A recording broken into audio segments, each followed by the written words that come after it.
What if I told you that the only thing standing between you and your desires is not money, not connections, not luck, but simply a feeling?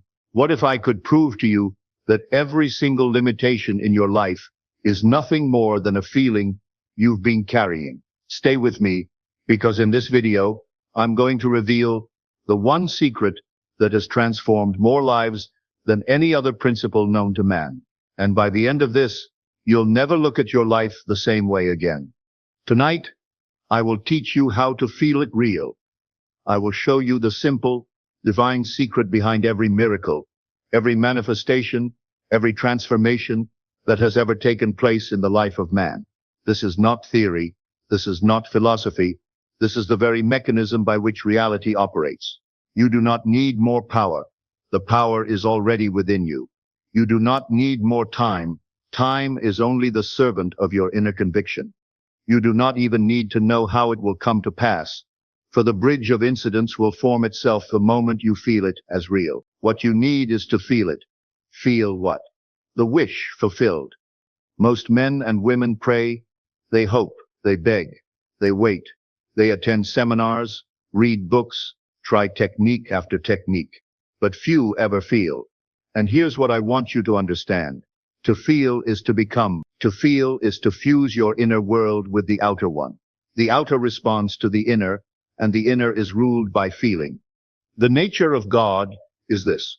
God is not some faraway being in the sky, sitting on a throne, judging your worthiness. God is your own wonderful human imagination. When you learn how to feel something, as though it were already so, you awaken God within, and God responds to his own nature. God creates by imagining, and when he imagines lovingly, he creates life, beauty, abundance, joy. So must you. You are not separate from the Creator. You are the Creator, asleep to your own power. But tonight I intend to awaken you. But before I go further, let me ask you this. How many times have you wished for something so desperately, prayed for it, visualized it, yet it never came? How many times have you wondered why some people seem to effortlessly attract what they want, while you struggle? Well, I'm about to show you exactly why that happened. And more importantly, how to make sure it never happens again. The answer will shock you. I have said it many times. The world is yourself pushed out. What you believe, what you accept as true, what you feel with conviction, that hardens into fact. The law is always working, always producing what you are in the depth of your soul. Listen carefully. You are not a victim of circumstances. You are not at the mercy of economy, politics, other people, or fate. You are the operant power in your own experience. Every single thing that has ever happened to you, you attracted through your state of consciousness. If your life is filled with lack, you are feeling lack. If your life overflows with blessings, you are feeling blessed. If you experience drama and conflict, you are in a state of drama and conflict. If you know peace and harmony, you are dwelling in peace and harmony. The world cannot help but mirror back to you the vibration, the state, the assumption you carry in your being. It has no choice in the matter. It is law. Every man and woman lives in a state. What is a state? A state is a collection of thoughts, feelings, and assumptions that create your inner atmosphere. You might be in the state of poverty, or the state of abundance, the state of loneliness, or the state of love, the state of sickness, or the state of health. Whatever state you occupy most frequently becomes your dwelling place, and your dwelling place determines your experience. You don't have experiences and then develop feelings about them. You have feelings, and then you have experiences that match those feelings. This is why two people can go through the identical situation and have completely different experiences. One person loses their job and feels defeated, worried, anxious. Another person loses their job and feels excited, liberated, ready for something better. Guess which one finds a better opportunity quickly? Now, I know what you're thinking. This sounds too simple. This can't possibly work. If it were this easy, wouldn't everyone be doing it? But let me share with you several stories that will change your mind forever. These are real people, real situations, real transformations. And after you hear these, you'll understand why most people don't do this. and why you will. A woman once came to me, desperate to be reunited with her estranged husband. They had been separated for over a year. She had tried everything: letters, phone calls, showing up at his workplace, pleading with his family. Nothing worked. In fact, the more she tried, the more he seemed to pull away. She was in a state of desperation, lack, and separation. Every action she took from that state only reinforced the separation she was trying to bridge. I said to her, "Do you still love him?" She said, "Yes, with all my heart." "Then assume he loves you too, and that you are already together." She looked at me as if I had asked her to climb Mount Everest blindfolded. "But how can I assume that when he won't even talk to me?" I told her, "The facts are not the truth. The facts are simply the reflection of your former state. You have been living in the state of separation, and so separation is what you see. If you want to see reunion, you must first become the woman who is already reunited. Tonight, before sleep, imagine him holding you, telling you he loves you, telling you he's sorry, planning your future together. Feel it as though it were happening now. Don't just see it. Live it. Breathe it. Feel every emotion you would feel if it were actually happening." She did it, though reluctantly at first.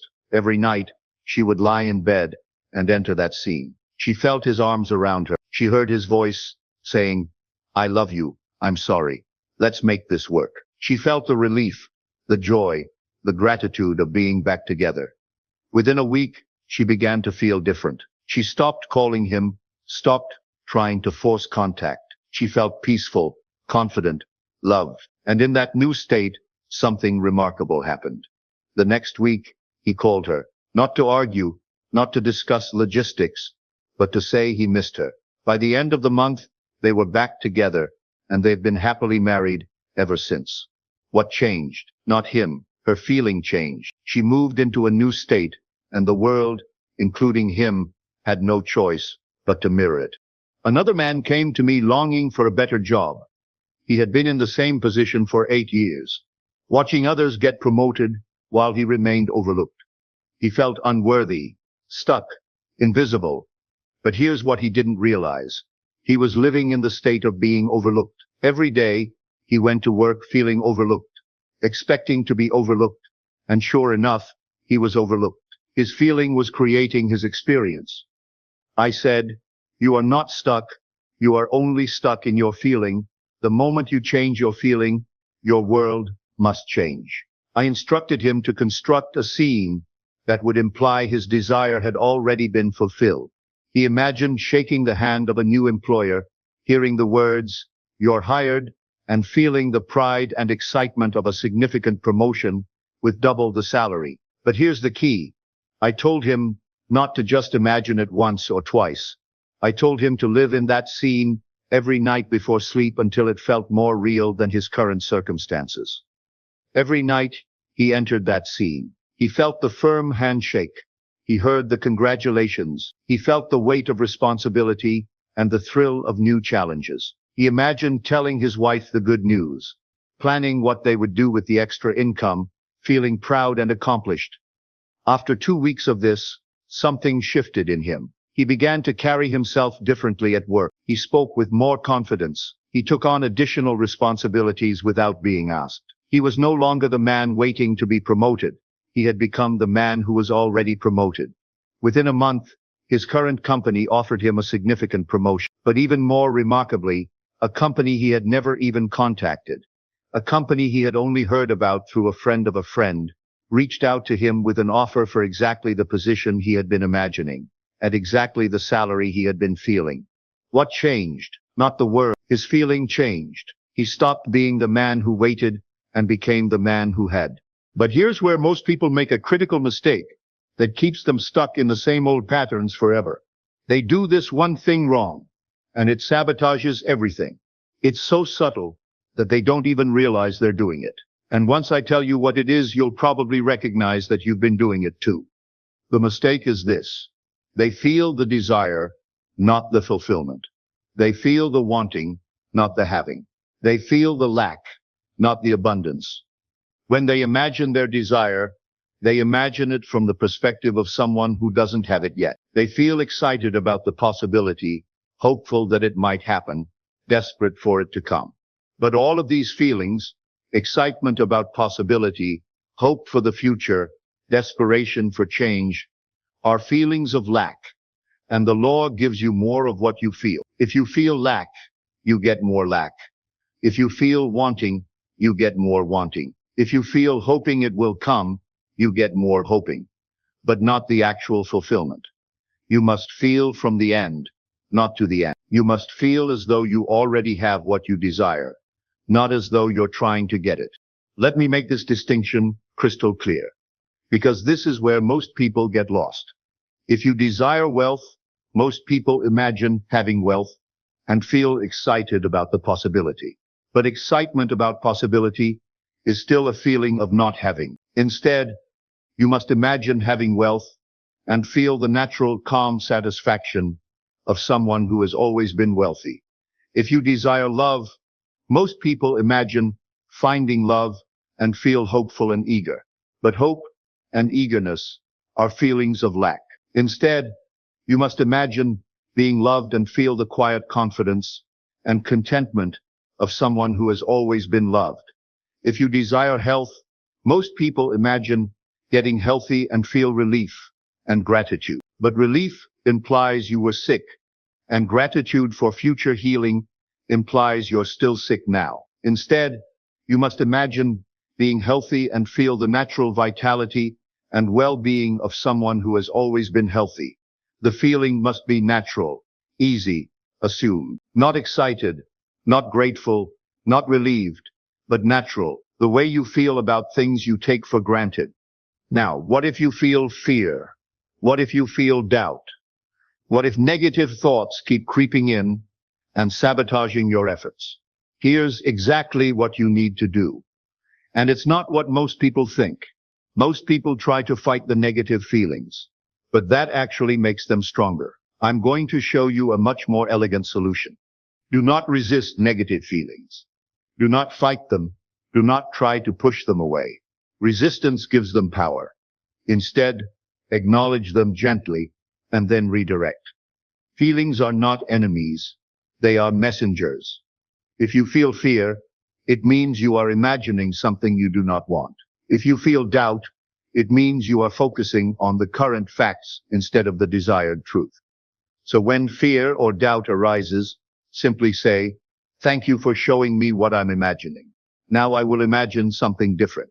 Then gently withdraw your attention from the fearful scene and construct a new one. Enter the feeling of safety, of confidence, of calm, but don't try to force it. Let it be natural, easy. Here's a technique that works beautifully. Instead of trying to feel confident about your desire, feel confident about the law itself. Instead of trying to feel certain that your specific desire will manifest, feel certain that the law always works. This takes the pressure off your specific desire and puts your faith in the principle itself. And when you have faith in the principle, your desires manifest effortlessly. Remember, no feeling lasts unless you sustain it. Sustain only what you want. And if unwanted feelings arise, don't fight them. Simply choose again.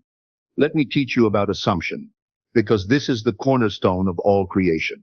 An assumption is something you accept as true without proof. Every day, you make thousands of assumptions. You assume the sun will rise tomorrow. You assume your car will start. You assume people understand you when you speak. These assumptions feel natural because you've never questioned them. And because you assume them naturally, they manifest effortlessly in your experience. The secret is to make the same natural assumptions about your desires. Assume your desire is already fulfilled.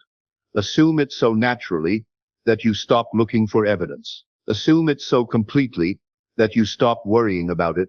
When you truly assume something, you don't think about it constantly. You don't check for signs. You don't worry about timing. You simply know it's true, the way you know the sun will rise tomorrow. So here's your assignment. And this is where the magic really begins. I want you to do this one simple practice starting tonight. But I must warn you, this practice is so simple that most people will dismiss it. They'll think it's too easy to work. Don't make that mistake. The most powerful truths are always the simplest. Choose one desire, just one for now. Make it something specific and important to you, but not something that feels completely impossible. We want to build your faith gradually.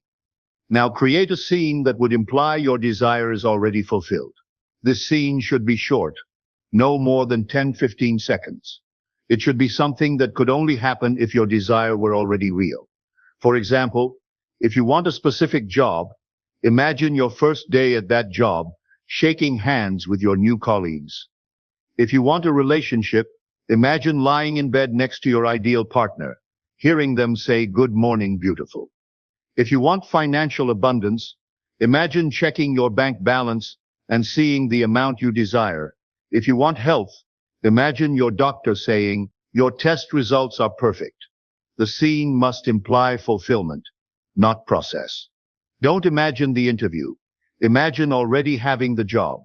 Don't imagine the first date. Imagine already being in love. Don't imagine making money. Imagine already having money. Now here's how you practice. Every night before sleep, when your mind is naturally relaxed and receptive, enter the scene. Don't just visualize it. Inhabit it. Make it real in your imagination. Feel the emotions you would feel if it were actually happening. Hear the tones. Feel the textures. Smell the scents. Engage all your senses. Make it vivid and real. But most importantly, feel the naturalness of it. Don't feel excited or grateful or relieved. Feel natural, as though this is simply how your life is. Return to this scene night after night until it feels familiar, comfortable, natural. Sleep in that assumption. Let it be the last thing on your mind before you drift off. But the practice doesn't end when you wake up. Throughout the day, whenever you think about your desire, think from it, not to it. If someone asks about your situation, speak from the assumption that your desire is already fulfilled, not in a way that's dishonest or delusional, but in a way that's aligned with your inner knowing. For example, if you're manifesting a new job and someone asks how work is going, instead of complaining about your current situation, you might say, "Actually, things are really shifting for me. I'm excited about some new opportunities that are opening up." This isn't lying. It's speaking from the state of already having what you want. And when you speak from that state consistently, reality rushes to match your words. But here's the part that will either make or break your success with this technique. Most people miss this completely, and it's the difference between those who manifest quickly and those who struggle for years. It has to do with something called living in the end versus living in the bridge. Let me explain what this means and why it's absolutely crucial. Most people, when they start practicing this work, become obsessed with the how. They start looking for signs, trying to figure out the steps, planning the process. This is called living in the bridge. But you are not called to build the bridge of incidents. You are not supposed to figure out how your desire will manifest. Your job is simply to live in the end, to assume it's already done and let the universe figure out the how. When you live in the bridge, you're actually telling the universe that you don't trust it to handle the details. You're trying to control the process instead of controlling only your state. Here's what happens when you live in the bridge. You start to force things. You become pushy, desperate, controlling. You make decisions from fear instead of faith, and usually you end up pushing your desire further away.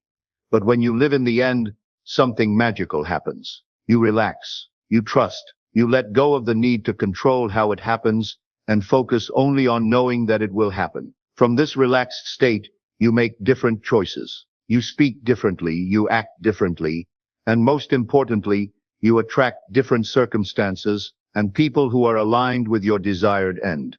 This brings us to one of the most misunderstood concepts in manifestation: detachment. Most people think detachment means not caring about your desire, but that's not it at all.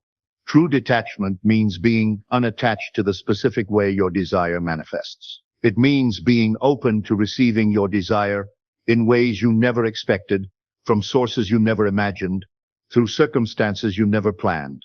When you're attached to the how, You limit the universe to only the ways you can think of. But the universe is infinitely more creative than your conscious mind. It can orchestrate circumstances and coincidences that would never occur to you. So assume the end, but stay flexible about the means. Know that it's done, but stay open to how it's done. Let me tell you more about the bridge of incidents, because understanding this will give you tremendous faith and patience. The bridge of incidents is the series of events that leads you from your current state to your desired state. These events often seem random, unconnected, or even challenging, but in hindsight you'll see that each one was perfectly orchestrated to bring you to your desired end. For example, you might be manifesting a new relationship. The bridge of incidents might include running into an old friend who invites you to a party, getting stuck in traffic that makes you late to the party so you arrive at exactly the right time, spilling a drink on someone which starts a conversation, that person introducing you to their friend who becomes your ideal partner. None of these events would seem connected or meaningful as they're happening. The traffic jam would seem like an annoyance. Spilling the drink would seem like embarrassment. But in hindsight, you'll see that each event was essential to the final outcome. This is why you must not judge by appearances. This is why you must not get discouraged when things seem to go wrong. What looks like a detour might actually be the most direct path to your desire. Now I want to share with you the most powerful technique I know for maintaining your desired state, especially when circumstances seem to contradict what you're assuming. This technique alone has helped thousands of my students manifest seemingly impossible things. It's called the revision technique, and it's about to change everything for you. At the end of each day, before you go to sleep, mentally replay your day. But don't just remember what happened. Revise it to align with your desired state. If someone was rude to you, revise the memory so they were kind. If you felt poor during the day, revise those moments so you felt abundant. If you felt lonely, revise it so you felt loved and connected. This isn't about lying to yourself or denying reality. This is about taking control of the meaning you assign to events. This is about refusing to let the outer world dictate your inner state. When you revise your day, you're not changing the past. You're changing the impression those events made on your consciousness. And since your consciousness creates your future, changing these impressions literally changes what's coming. Make this a daily practice. Every night, revise your day to align with the person you're becoming. Feel how that person would have experienced each situation. This will accelerate your transformation dramatically. There's another practice I want to teach you, something I call taking the mental Sabbath. Just as your body needs rest, your mind needs rest from effort and striving. Once you've planted the seed of your desire, through feeling, there comes a time to rest, a time to stop thinking about it, stop planning for it, stop looking for signs of it, a time to simply trust that the law is working. This mental rest is not indifference, it's confidence. It's the quiet knowing that what you felt in faith must come to pass. Most people never take this mental Sabbath. They plant the seed and then immediately dig it up to check if it's growing. They assume their desire and then spend all day worrying about when it will manifest. But the law works in the silence. It works when you're not watching. It works when you've forgotten about it because you've become so natural in your assumption that you no longer need to think about it. Learn to rest in your assumption. Learn to forget about your desire because you know it's already yours. But what about timing? This is the question I get asked more than any other. How long will it take? When will I see results? The answer might surprise you, and it has everything to do with something I call Sabbath time versus Caesar's time. Understanding this distinction will save you from months or even years of unnecessary waiting. There are two kinds of time, Caesar's time and Sabbath time. Caesar's time is chronological time, minutes, hours, days, years. Sabbath time is psychological time, the time it takes for your assumption to feel natural. Most people try to manifest in Caesar's time. They plant the seed today and expect to see the harvest tomorrow. But the law works in Sabbath time. It manifests when your assumption becomes natural, regardless of how much chronological time has passed. I've seen people manifest in days, and I've seen people take years. The difference isn't the size of their desire or their level of faith. The difference is how quickly they can make their new assumption feel natural. If you can assume something and immediately feel natural about it, it will manifest quickly. If it takes time for the assumption to feel natural, it will take more time to manifest. This is why it's often easier to manifest for others than for yourself. When you imagine good things for people you love, you don't have resistance. You don't have old beliefs to overcome. The assumption feels natural immediately. But when it's your own desire, you might have years of contrary evidence to overcome. You might have deep beliefs about your unworthiness or limitation. These beliefs make your new assumption feel unnatural, which slows down the manifestation. The key is patience with yourself and persistence in your assumption. Keep returning to the feeling of the wish fulfilled until it becomes your natural state. As you practice this work, you'll begin to notice signs that your assumption is working. These signs might be subtle at first. A relevant conversation, a meaningful coincidence, a shift in your own thoughts and feelings. Don't become obsessed with signs, but do acknowledge them with gratitude. They're evidence that the law is working, that your assumption is taking root in consciousness. Sometimes the signs come quickly, sometimes slowly. Sometimes they're obvious, sometimes subtle. The timing and nature of signs doesn't determine the timing of your manifestation. It's simply the universe's way of encouraging you to persist. Remember, the sign follows the assumption, not the other way around. Don't wait for a sign to believe. Believe first, through feeling, and the signs will follow. Before we finish, I want to address the biggest obstacle that stops most people from succeeding with this work. It's not what you think it is. It's not lack of faith. It's not negative thinking. It's not past trauma. It's something much more subtle, and once you recognize it, you'll be free of it forever. The biggest obstacle most people face is not believing they deserve what they want. Deep down, they don't feel worthy of their desires. And the law cannot give you what you don't feel worthy to receive. This is why you must not just assume your desire is fulfilled. You must assume you are the kind of person who naturally has such things. You must assume your worthiness along with your desire. If you're manifesting wealth, you must not just feel wealthy. You must feel worthy of wealth. If you're manifesting love, you must not just feel loved. You must feel lovable. If you're manifesting success, you must not just feel successful. You must feel deserving of success. Often, this means doing some inner work. It means forgiving yourself for past mistakes. It means releasing old stories about why you can't have what you want. It means choosing to see yourself as God sees you, perfect, whole, and worthy of every good thing. This inner work isn't separate from manifestation. It is manifestation. When you change how you see yourself, you change what you can receive.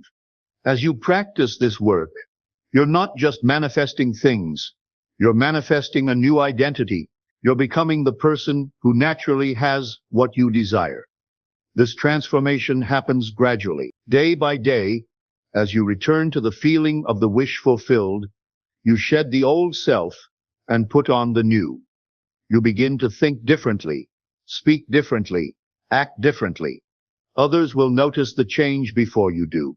They'll comment that something is different about you. You seem more confident, more peaceful, more magnetic. This is evidence that your inner work is taking effect in the outer world. Embrace this transformation. Don't cling to the old identity, even if it feels familiar. The old you couldn't have what you want. That's why you're changing. The new you can have anything, because the new you knows the secret. Feeling is the secret. Let me leave you with this one eternal truth that will change everything if you truly understand it. You are not learning how to get things. You are learning how to be things. You are not learning how to manipulate the world. You are learning how to transform yourself. When you transform yourself, when you change your inner state, the world must transform to match. It has no choice. It is law.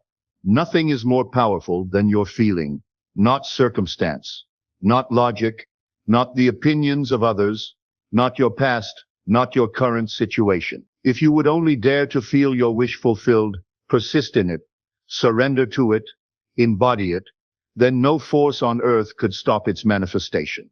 You are not here to beg from life. You are here to command it, not through effort or force, but through the silent authority of feeling. That feeling is your prayer, your seed, your creation. And when you honor it with belief, when you live from it as though it were already so, the universe must obey. It is not a matter of if, it is a matter of law. The world is yourself pushed out. Change yourself and you change your world. Feel differently and you experience differently. Assume a new state and enter a new reality. So feel it now. Feel it deeply. Choose one desire and feel it as already fulfilled. Don't wait for tomorrow. Don't wait for better circumstances. Don't wait until you feel more worthy. Feel it now. And never forget, the world will always reflect what you dare to feel is real. The feeling is the secret. And now you know the secret. Your new life begins the moment you choose to feel it real. That moment can be right now. If this teaching has awakened something within you, I want you to do 3 things. First, like this video so others can find this truth. Second, subscribe and ring the bell, because I'll be sharing more advanced techniques in upcoming videos. And third, this is the most important.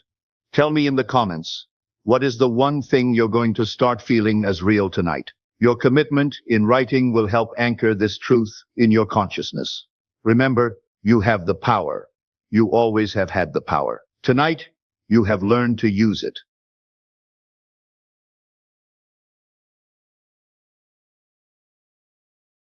What if I told you that every struggle in your life, every sleepless night spent worrying, every moment you've spent trying to figure out how, what if all of that was completely unnecessary?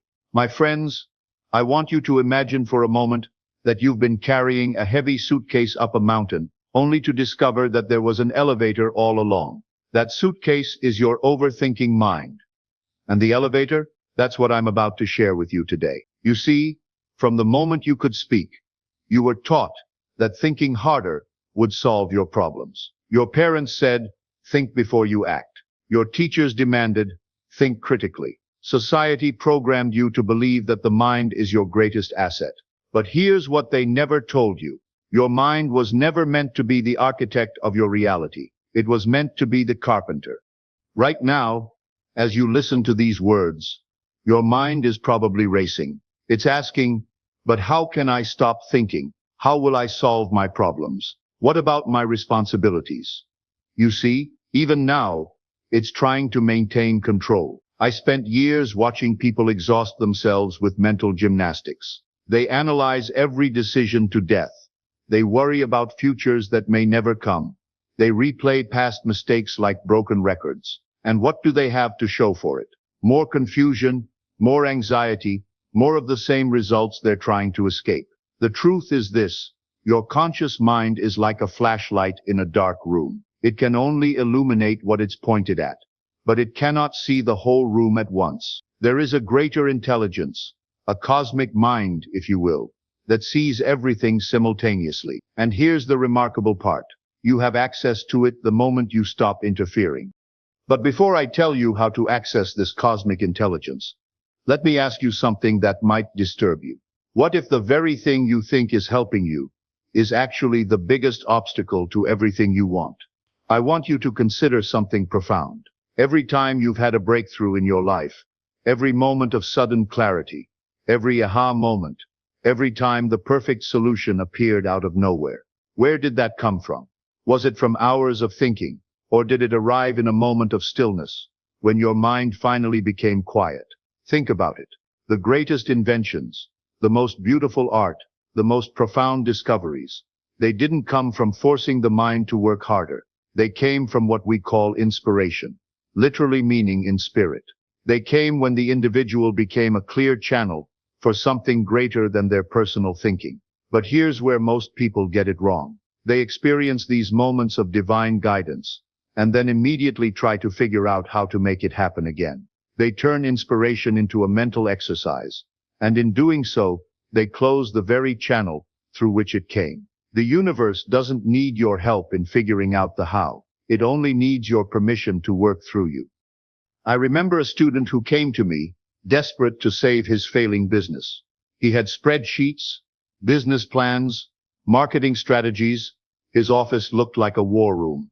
"Neville," he said, "I've thought of everything, but nothing works." I told him something that shocked him. "Stop thinking about your business for 1 week.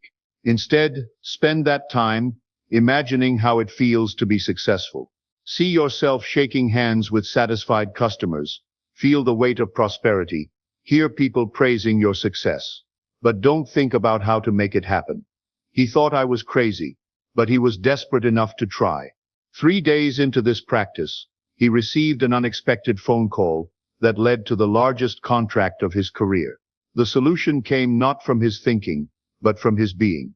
Now here's where it gets really interesting, and this might completely change how you see yourself. You are not who you think you are. The person you believe yourself to be is just a collection of past thoughts and experiences. But your true self, that's something entirely different. Your assumptions shape everything. Every experience in your life, every relationship, every opportunity, every setback is a direct reflection of what you assume to be true about yourself and your world. Not what you hope to be true, not what you think should be true, but what you actually assume in the depths of your being. Most people live unconsciously, allowing their assumptions to be shaped by external circumstances. They see struggle, so they assume life is hard. They experience rejection, so they assume they're not worthy of love. They face financial challenges, so they assume money is scarce. But here's the secret that changes everything. You can choose your assumptions. Let me share something that might sound impossible. Reality is not fixed. What you call the real world is simply a collection of solidified assumptions. When enough people assume something is true, it appears to be an unchangeable fact. But for the individual who dares to assume differently, reality becomes fluid. I once knew a woman who was told by doctors that she would never walk again. The medical evidence was clear. The experts were unanimous. But in her mind, she began to assume something different. Every night she would imagine herself dancing at her daughter's wedding. She didn't hope to walk. She assumed she already could. She felt the music, felt her feet moving, felt the joy of that moment as if it were happening now. The doctors called it a miracle when she walked out of that hospital 6 months later. But it wasn't a miracle. It was the natural result of a changed assumption manifesting in physical form. Your outer world has no choice but to conform to your inner convictions. This is not philosophy. This is law. And here's what trips people up. They try to change their assumptions while still reacting to their current circumstances. They say, "I assume I'm wealthy," while feeling anxious about their bills. They declare, "I assume I'm loved," while feeling lonely and rejected. True assumption is not an intellectual exercise. It's a state of being. When you truly assume something, you don't need to convince yourself it's true. You simply know it is. But let me warn you about something that keeps 99% of people trapped in mediocrity. They actually believe struggle makes them more deserving. They think suffering equals worthiness. And this belief is destroying their dreams faster than they can create them. Society has sold you one of the greatest lies ever told, that you must struggle to succeed, that you must earn your good through hardship, that no pain, no gain is a universal truth. But this belief system is keeping you from the very things you desire most. Think about it. When you struggle for something, what are you really saying? You're saying that it's not naturally yours, that you're not worthy of it in your current state, that you must somehow prove yourself deserving. But the universe doesn't operate on a merit system. It operates on assumption and feeling.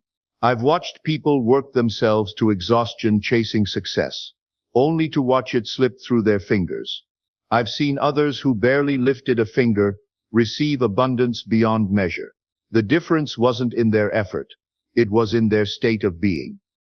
The person who struggles believes they are separate from what they desire. The person who receives knows they are one with it. When you release the need to struggle, something magical happens. You stop pushing against life and start flowing with it. You stop trying to force outcomes and start allowing them to unfold. You discover that the universe is not your adversary, it's your collaborator. But letting go of struggle requires tremendous faith. It means releasing control over the how, and trusting that there's an intelligence far greater than your personal will, orchestrating everything perfectly.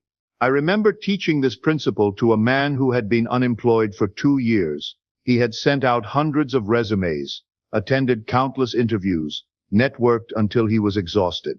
Nothing worked. When I suggested he stop trying so hard, and instead embody the feeling of already being employed, he almost laughed at me. "Neville," he said, "I can't just sit around doing nothing."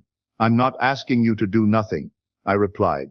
"I'm asking you to stop doing the wrong thing. Instead of chasing jobs from a state of desperation, assume you already have the perfect position. Feel grateful for work you love.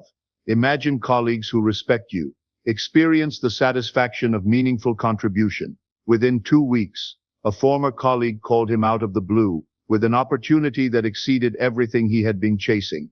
The job found him the moment he stopped desperately seeking it. Now, here's something that will probably shock you. The greatest power available to you is not in what you do, but in what you don't do. There's a force more powerful than all your efforts combined, and it can only be accessed in complete stillness. In our noisy, chaotic world, stillness has become a lost art.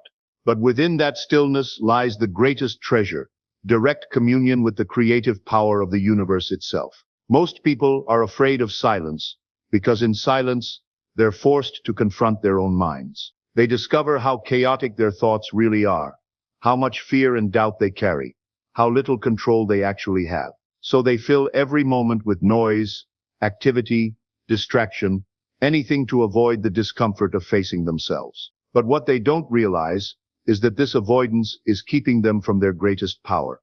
In stillness, you stop being a reactor and become a creator. When your mind becomes quiet, something extraordinary happens.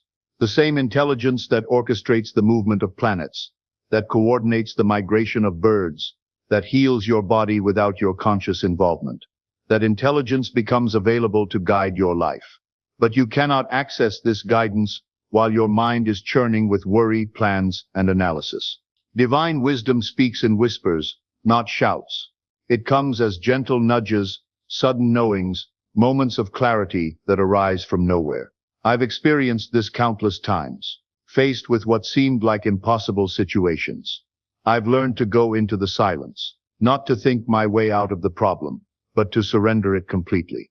And in that surrender, solutions appear that my thinking mind could never have conceived. The modern world teaches you that stillness is laziness, that if you're not constantly doing something, you're wasting time. But this is backward thinking. The most powerful action you can take is often no action at all. It's aligning yourself with the flow of life rather than fighting against it. True stillness is not the absence of activity. It's the presence of awareness. When you cultivate this inner stillness, your outer actions become incredibly effective. You stop wasting energy on unnecessary struggles. You begin to move with precision, guided by an intelligence that sees the whole picture while you can only see fragments. But here's something that might break your understanding of reality itself. Time, as you experience it, is an illusion. And once you understand this illusion, you can collapse years of waiting into moments of manifestation. The greatest secret I can share with you is this. Everything you desire already exists. Not in some distant future. Not as a possibility.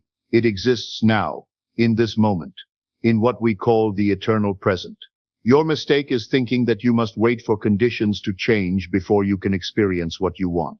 You believe that first you must work hard, then save money, then you can be wealthy. First you must meet the right person, then build a relationship. Then you can experience love. First you must achieve success. Then you can feel confident. But creation doesn't work that way. Creation works from the end, not toward it. Imagine that everything you desire has already happened. You already have the wealth, the love, the success, the health, whatever it is you seek. How would you feel right now? How would you walk? How would you speak? What thoughts would occupy your mind? The secret is to live from that end state now, before you see any evidence of it in your external world. This is not make-believe or positive thinking. This is understanding how reality actually operates. Your external world is always catching up to your internal world. When you persist in the feeling of already having what you desire, the physical world has no choice but to conform to that inner reality. But most people do the opposite. They look at their current circumstances and let those circumstances dictate how they feel. They see lack, so they feel poor. They experience loneliness, so they feel unloved. They observe their current limitations, so they feel powerless. This is living from the beginning instead of the end, and it keeps you trapped in cycles of more of the same. I taught this principle to a young woman who desperately wanted to be a successful artist. She had talent, but no connections, no money for art supplies, no gallery representation. By all external measures, she was as far from success as one could be. "Neville," she said, "how can I feel successful when I'm living in a tiny apartment, working at a coffee shop, and my art supplies are borrowed?" Because I told her, your current circumstances are the result of your past assumptions. If you want different circumstances, you must assume a different state now. Close your eyes. Imagine you're already a celebrated artist. You're standing in a beautiful gallery, surrounded by people admiring your work. Feel the satisfaction, the recognition, the fulfillment.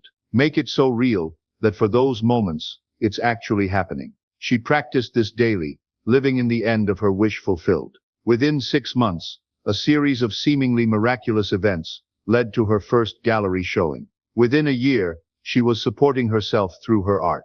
The external world caught up to her internal assumption. Now here's something that will either liberate you or terrify you. There's a law operating in your life right now that's more reliable than gravity, more consistent than the sunrise, and more powerful than any force you can imagine. And whether you know it or not, you're using it every single moment. This law is always working. The law I speak of is this: you become what you assume yourself to be. This law is impersonal, impartial, and absolutely reliable. It doesn't care whether your assumptions are positive or negative, whether they serve you or limit you. It simply brings into manifestation whatever you persistently assume to be true. Right now, as you listen to these words, this law is working. Every thought you think, every belief you hold, every assumption you make is being impressed upon the creative power of the universe. And that power is shaping your tomorrow based on what you assume today. Most people are unconscious of this process. They think their thoughts don't matter, that their beliefs are private, that their assumptions have no real power. But nothing could be further from the truth. Your inner world is constantly broadcasting, and the outer world is constantly responding. If you assume life is hard, you will encounter difficulty at every turn. If you assume people cannot be trusted, you will be surrounded by betrayal.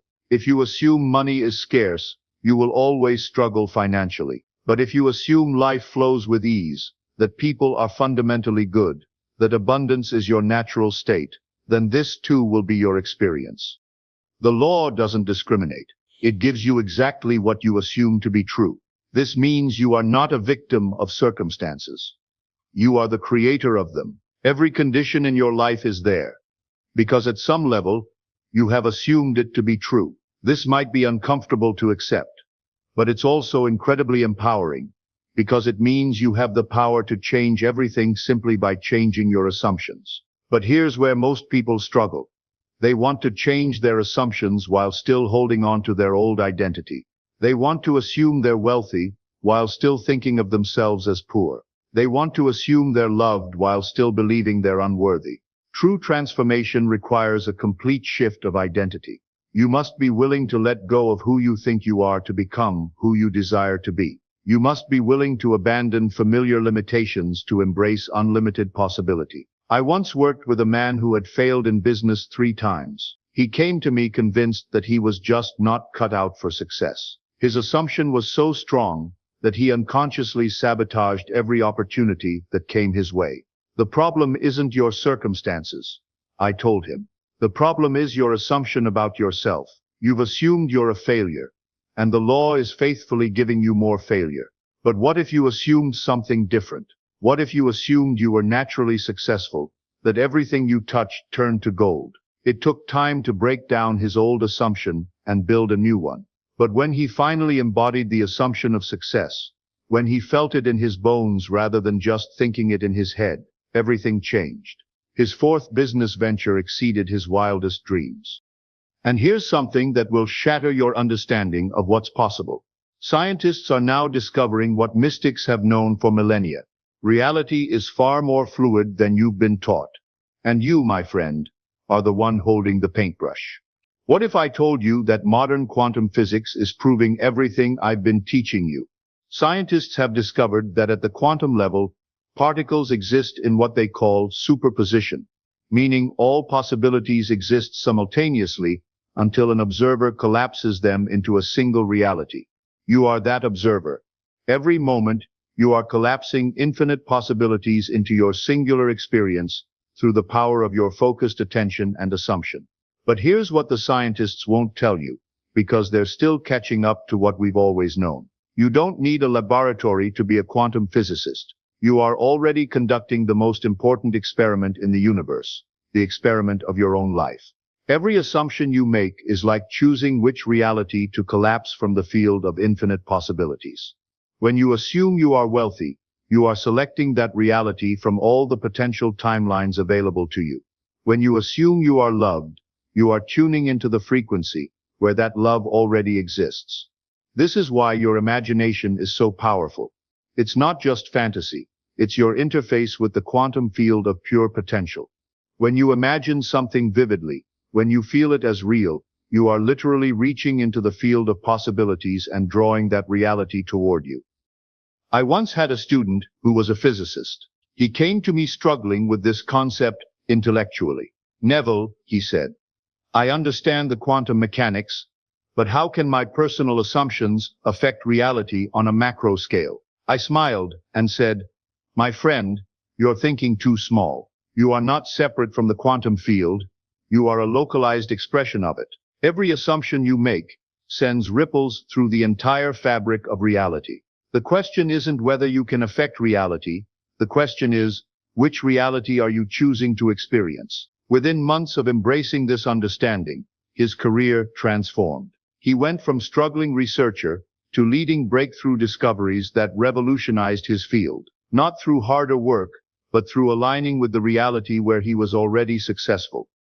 There's an ancient practice, almost lost to time, that makes everything I've taught you 10 times more powerful. The ancients knew something about the human mind that we've completely forgotten. And when you rediscover it, manifestation becomes as natural as breathing. Throughout history, the greatest minds understood something profound. The future is not fixed, it's scripted, and you are the scriptwriter.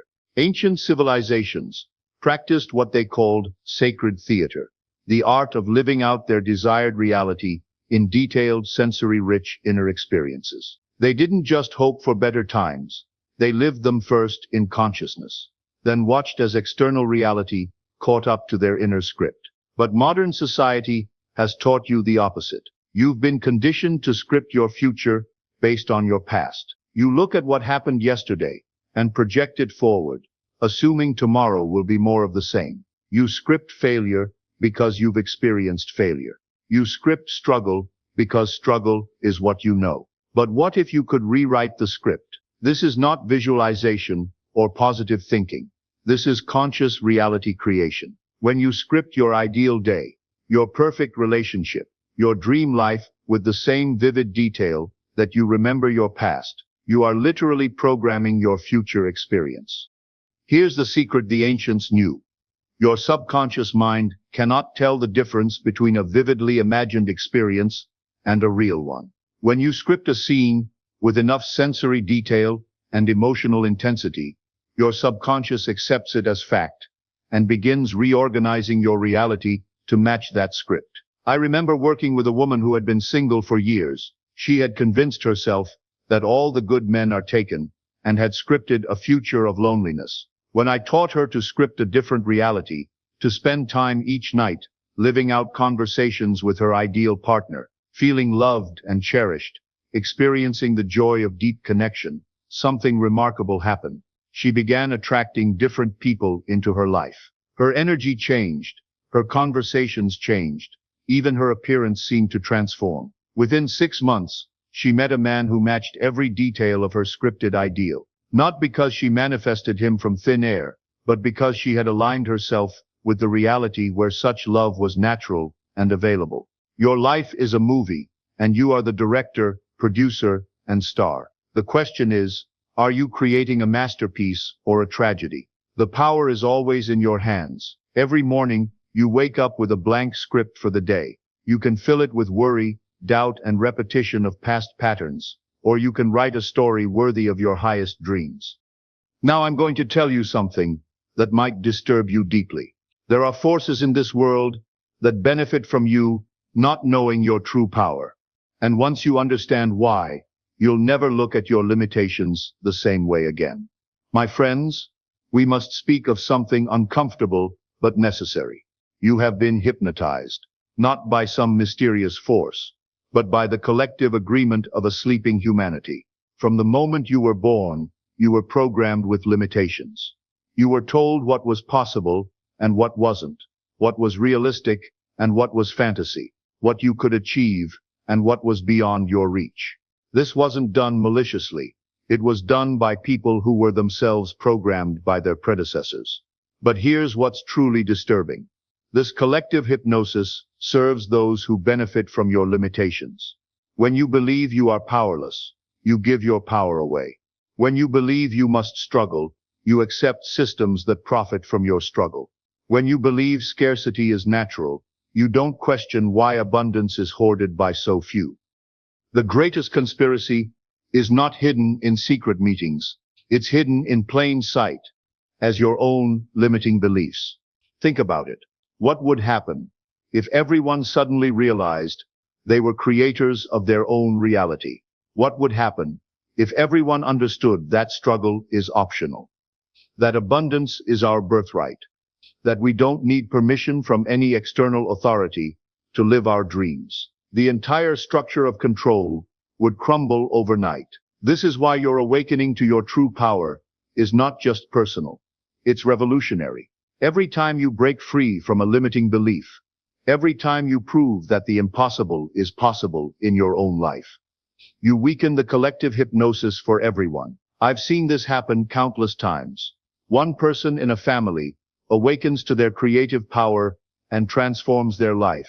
Soon, others in the family begin questioning their own limitations. One person in a community breaks free from the consensus reality of struggle and lack, and their success becomes a beacon that awakens others. You are not just changing your life, you are helping to change the world. But with this power comes responsibility.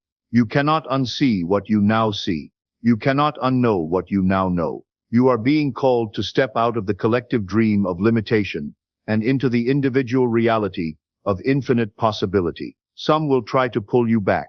They will call you unrealistic, naive, or delusional. They will point to evidence of why your dreams are impossible. But you must remember, they are speaking from within the hypnosis. They are defending limitations they believe are real. Your job is not to convince them. Your job is to live so authentically from your awakened state that your very existence becomes an invitation for others to wake up too.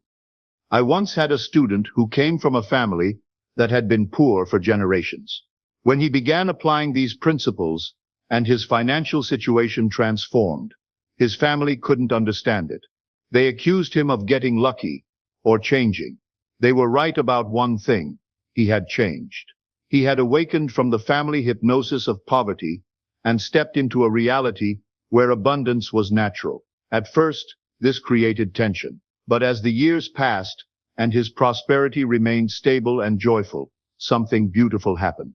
One by one, family members began asking him questions. They began questioning their own assumptions about money and success. Today, that entire family line has been transformed, and they speak of him as the one who broke the generational curse of poverty. You have the power to be that person for your lineage, your community, your world.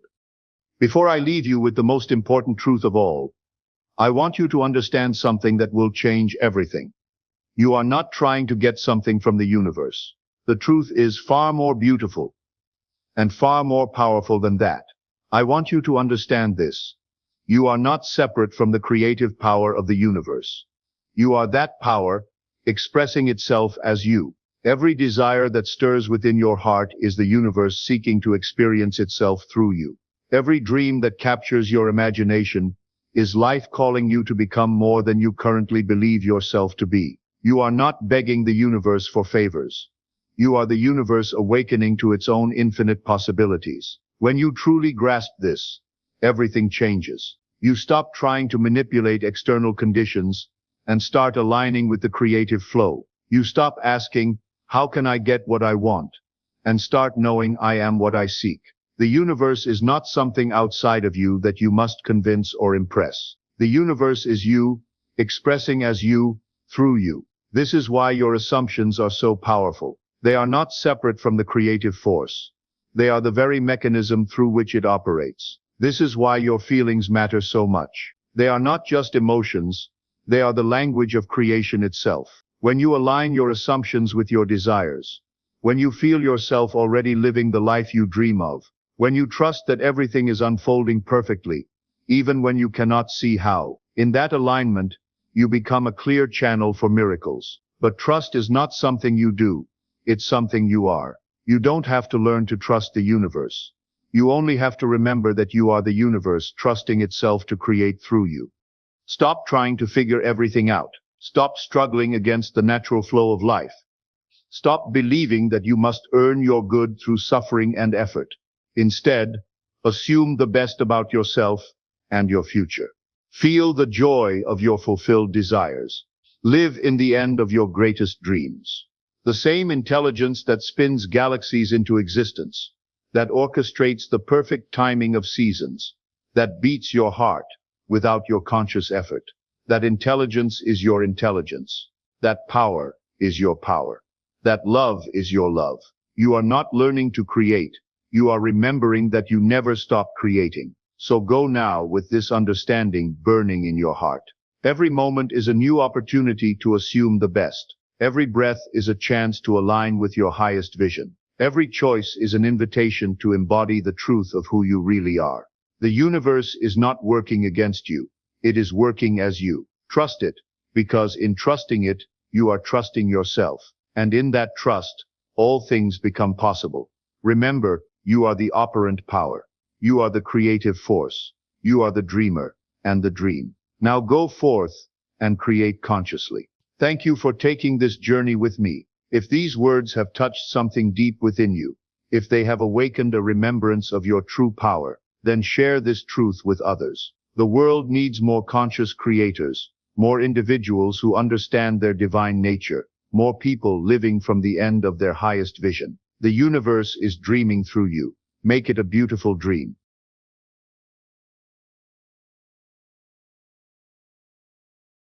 What if I told you that everything you've learned about manifestation is not just wrong, it's actively working against you? Right now, millions of people are trapped in an exhausting cycle of visualization marathons, endless affirmations, and complex manifestation rituals that leave them more frustrated than when they started. They're working harder than ever, but getting nowhere because they're swimming upstream against the very forces they're trying to harness. Here's what nobody wants to admit. There's a secret hiding in plain sight. A method so elegantly simple that 99% of people dismiss it as too easy. Yet it's the only approach that actually works with quantum physics instead of fighting against it. It's like discovering that instead of trying to push a massive boulder up a mountain, there was a hidden path around it all along. Picture this scenario. You're desperately trying to tune into your favorite radio station. But instead of simply adjusting the dial, you're screaming at the radio, pleading with it, promising it things, even hitting it occasionally. That's exactly what most manifestation techniques are doing to your relationship with the quantum field. The universe isn't deaf to your desires. You're just broadcasting on completely the wrong frequency. Let me paint a picture of what's really happening in the quantum realm while you're busy manifesting. Every single moment of your existence, infinite possibilities are floating around you in what scientists call superposition. Your dream life, your current struggles, abundance, scarcity, love, loneliness, health, illness. All of these realities exist simultaneously as probability waves, waiting for something to collapse them into your actual experience. That something isn't your vision board collecting dust on your wall. It's not the affirmations you mumble half-heartedly in the mirror each morning. It's not even the intense visualization sessions where you try to force yourself to feel emotions you don't actually feel. What collapses these probability waves into your reality is something far more subtle and infinitely more powerful. Your energetic signature, the frequency you're unconsciously broadcasting every second of every day through your thoughts, emotions, beliefs, and most importantly, through the cellular memory stored in your body. Here's the shocking truth that will change everything for you. You're already a manifestation master. You've been perfectly creating experiences that match your internal frequency your entire life. Every relationship, every opportunity, every challenge, every disappointment, all of it has been a precise reflection of your energetic broadcast. The problem isn't that you don't know how to manifest. The challenge is that you've been manifesting unconsciously, and now you need to learn how to do it deliberately. Think about it this way. Have you ever noticed how some people seem to effortlessly attract opportunities, while others struggle despite working twice as hard? Have you observed how certain individuals naturally draw loving relationships, while others keep attracting the same painful patterns? This isn't luck, privilege, or cosmic favoritism. It's frequency matching at work. The quantum field is an incredibly precise mirror, reflecting back exactly what you're broadcasting, not what you think you're broadcasting. Most people approach manifestation like they're trying to break down a reinforced steel door with their bare hands. They've been conditioned to believe that more effort automatically equals better results, so they throw themselves into their practice with the intensity of a warrior heading into battle. They force visualizations while their stomach churns with anxiety about whether it's working. They repeat affirmations that their inner critic immediately contradicts with a running commentary of doubt. They take massive action from a place of desperate need, checking their progress obsessively every few hours like a farmer digging up seeds to see if they're growing. This approach creates what I call manifestation static, a chaotic mix of conflicting signals that confuse the quantum field rather than guide it. You're essentially trying to order a gourmet meal at a restaurant while simultaneously screaming, "I'm starving, I'm desperate, please just give me anything." The universe hears the desperation and hunger, not the specific order you placed. It responds to your dominant frequency, which in this case is lack and need, so it gives you more experiences of lacking and needing. The breakthrough insight that changes everything is this. The quantum field responds to harmony, not volume. It mirrors coherence, not chaos. It's attracted to the steady, consistent signal of someone who knows what they want and feels worthy of receiving it, not the frantic broadcasts of someone trying to convince themselves they deserve good things. Now, here's something that most manifestation teachers will never tell you, because it requires you to go deeper than surface-level techniques. You're not just broadcasting one signal to the universe. You're actually broadcasting 3 distinct signals simultaneously, and the quantum field reads all of them at once. The first layer is your conscious mind, the voice in your head that says things like, "I am abundant and successful," or "I attract loving relationships easily." This is the layer most people focus on, because it's the most obvious and the easiest to control. You can change your thoughts with conscious effort, so this is where most manifestation work begins and unfortunately ends. The second layer is your emotional body, what you're actually feeling beneath those carefully crafted thoughts. While your mind might be repeating prosperity affirmations, your emotional body might be churning with anxiety about paying rent, fear about not being good enough, or shame about past failures. This emotional layer carries much more energetic weight than your thoughts, because emotions are energy in motion. They're the fuel that gives your thoughts power. The third and most powerful layer is your cellular memory, the patterns and programs stored in your body from past experiences, traumas, cultural conditioning, and even ancestral patterns. This is where your deepest beliefs about yourself and the world live, often completely below conscious awareness. Your cellular memory holds programs like money is hard to come by, I'm not worthy of love, or the world is a dangerous place. And these programs broadcast continuously, even while you sleep. Here's the crucial part. When these three layers are misaligned, the quantum field responds to the strongest signal, which is almost always your cellular memory.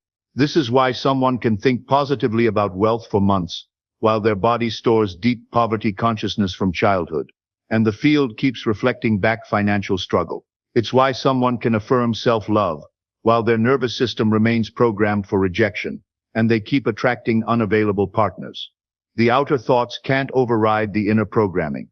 The magic happens when all three layers begin to sing the same song, when your thoughts, emotions, and cellular memory align into one coherent broadcast.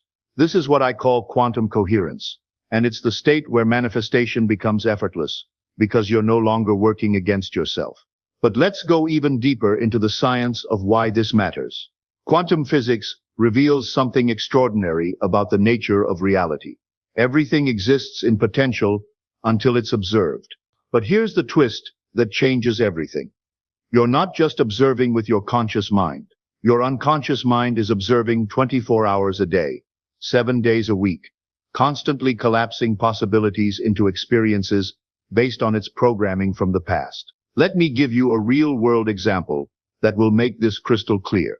Imagine you consciously desire a loving, committed relationship. You create vision boards. You visualize your perfect partner. You even go on dates and put yourself out there. But unconsciously, based on past hurts and disappointments, you expect rejection. Your unconscious mind, which controls about 95% of your daily experience, becomes the primary observer, constantly selecting timeline after timeline of almost relationships. It's complicated situations and partners who are emotionally unavailable, not because the universe is cruel or testing you, but because it's being perfectly accurate in reflecting your deepest expectations. Your nervous system is literally predicting your future based on your past experiences, then creating situations that confirm those predictions. It's like having a GPS that's permanently locked on previous destinations, while you're consciously trying to reach somewhere completely new. No matter how hard you try to go forward, the system keeps taking you back to familiar territory, because that's what it's programmed to do. This is where understanding your nervous system becomes absolutely crucial to successful manifestation. Your manifestation speed is directly proportional to your nervous system's sense of safety. When you're operating from chronic stress, hypervigilance, or survival mode, your brain literally cannot access the neural networks associated with creativity, abundance, and possibility. You're stuck in what neuroscientists call the default mode network, autopilot patterns based on past experiences and fears about the future. But when your nervous system feels genuinely safe, everything changes. Your muscles relax, your breathing deepens, your heart rate variability increases, and your brain comes online in a completely different way. You gain access to what scientists call the ventral vagal state, a neurological condition where you feel calm, connected, and open to possibility. In this state, you can literally perceive opportunities and solutions that were invisible to you just moments before. This is why the most powerful manifestors often seem so calm and grounded. They're not forcing or straining. They've learned to regulate their nervous system first, and manifestation becomes a natural byproduct of that inner safety and coherence. They understand that you cannot create from a place of fear what you truly desire, because fear and desire operate on completely different frequencies. The practical implication of this understanding is profound and will revolutionize your entire approach. Before you try to manifest anything external, you must create internal safety. This might mean finally healing stored trauma through somatic practices, learning nervous system regulation techniques like breath work or meditation, or developing what I call energetic hygiene. Daily practices that clear the accumulated stress, doubt, and fear that builds up from living in a world that often promotes scarcity thinking. Energetic hygiene is just as important as physical hygiene, yet most people completely ignore it. Just as you brush your teeth daily to prevent decay, you need regular practices to prevent energetic decay. This involves three essential components that work together synergistically. First, there's energetic clearing, which means consciously releasing the emotional residue from your day. This could be through breath work, where you literally breathe out tension and breathe in peace. It could be through movement, dancing, or shaking to discharge stuck energy. It could be as simple as placing your hands on your heart and allowing yourself to feel whatever emotions are present without trying to change them, just acknowledging them and letting them flow through you. Second, there's frequency tuning, which involves deliberately choosing thoughts and emotions that align with your desired reality, even if only for a few minutes each day. This isn't about forcing positivity or bypassing difficult emotions. It's about consciously practicing the feeling states you want to become familiar with. If you want abundance, you practice feeling prosperous. If you want love, you practice feeling worthy and open-hearted. If you want health, you practice feeling vital and alive. Third, there's field protection, which means being mindful of what energies you allow into your space.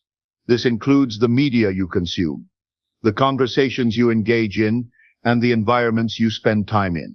If you're constantly consuming news that promotes fear, surrounding yourself with people who complain and gossip, or spending time in chaotic environments, you're essentially polluting your energetic field and making coherent manifestation much more difficult. When you maintain good energetic hygiene, your signal to the quantum field becomes cleaner and more consistent. You're no longer broadcasting mixed messages or carrying energetic debris that confuses your manifestation process. Your system becomes like a finely tuned instrument, capable of playing the exact frequency you choose, rather than whatever random notes happen to emerge from accumulated stress and conditioning. Now let's talk about the art of embodiment, because this is where most people completely miss the mark. Traditional manifestation teachings say, think it, then you'll see it. But quantum manifestation operates on a completely different principle. Become it, then you'll live it. This means practicing the emotions and behaviors of your desired reality before it manifests in physical form. Not as a technique or a method, but as a way of being, a lifestyle, an identity shift. For abundance, this means practicing feeling prosperous right now, today, regardless of your current bank balance. It means treating yourself with the generosity you would show if you were wealthy. It means making decisions from a place of abundance rather than scarcity. It means noticing how differently you move through the world when you feel wealthy versus when you feel broke. The way you walk, the way you breathe, the way you interact with others, the choices you make throughout the day. For love, this means practicing loving yourself right now, today, regardless of your relationship status. It means opening your heart, becoming more vulnerable, treating yourself with kindness and compassion. It means becoming the kind of partner you want to attract, emotionally available, communicative, affectionate, supportive. It means stopping the search for completion in others and starting to live as though you're already whole and complete exactly as you are. For health, this means practicing feeling vital and alive right now, today, regardless of your current physical condition. It means listening to your body with care rather than criticism. It means moving your body from joy rather than punishment. It means seeing your body as a trusted ally and wise teacher rather than an enemy to be controlled or fixed. It means making choices that honor your well-being because you believe you're worth caring for. This embodiment practice fundamentally rewires your nervous system and cellular memory, because your body can't distinguish between vividly imagined experiences and actual experiences. When you consistently practice the feeling states of your desired reality, you're literally creating new neural pathways and new cellular programs that support that reality instead of your current circumstances. Here's a powerful technique that accelerates this rewiring process dramatically. Instead of visualizing what you want as something in the future, practice remembering your desired future as if it's already happened. This is what I call the art of future memory, and it's one of the most potent manifestation tools available. Spend 5 to 10 minutes each day recalling your dream life with all your senses fully engaged. What do you see when you wake up in your ideal reality? What sounds surround you throughout your perfect day? How does your body feel when you're living this life? What emotions are present in your chest, your heart, your entire being? What does success taste like? What does love smell like? What does abundance feel like on your skin? The key is to engage this practice as memory, not imagination. Instead of saying, I will have or I want, you remember I experienced and I felt. Your brain has a difficult time distinguishing between vivid imagination and actual memory, especially when all the senses are involved. When you practice future memory consistently, your unconscious mind begins encoding this desired reality as actual experience, then naturally guides your decisions, actions, and attention toward making it real in physical form. This process works because of something called neuroplasticity, your brain's ability to form new neural connections throughout your life.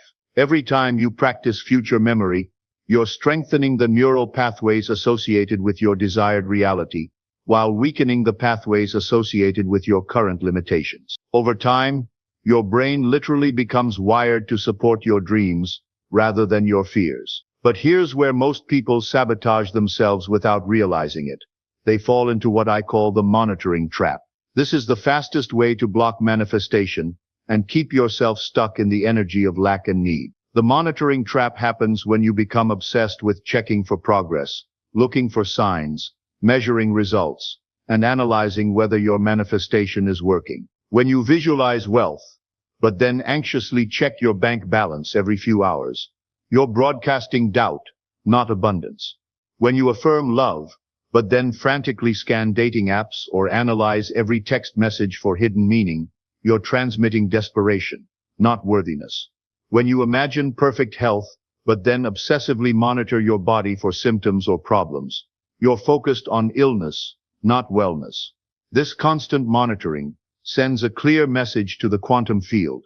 I don't actually have this yet, and I'm worried it's not coming.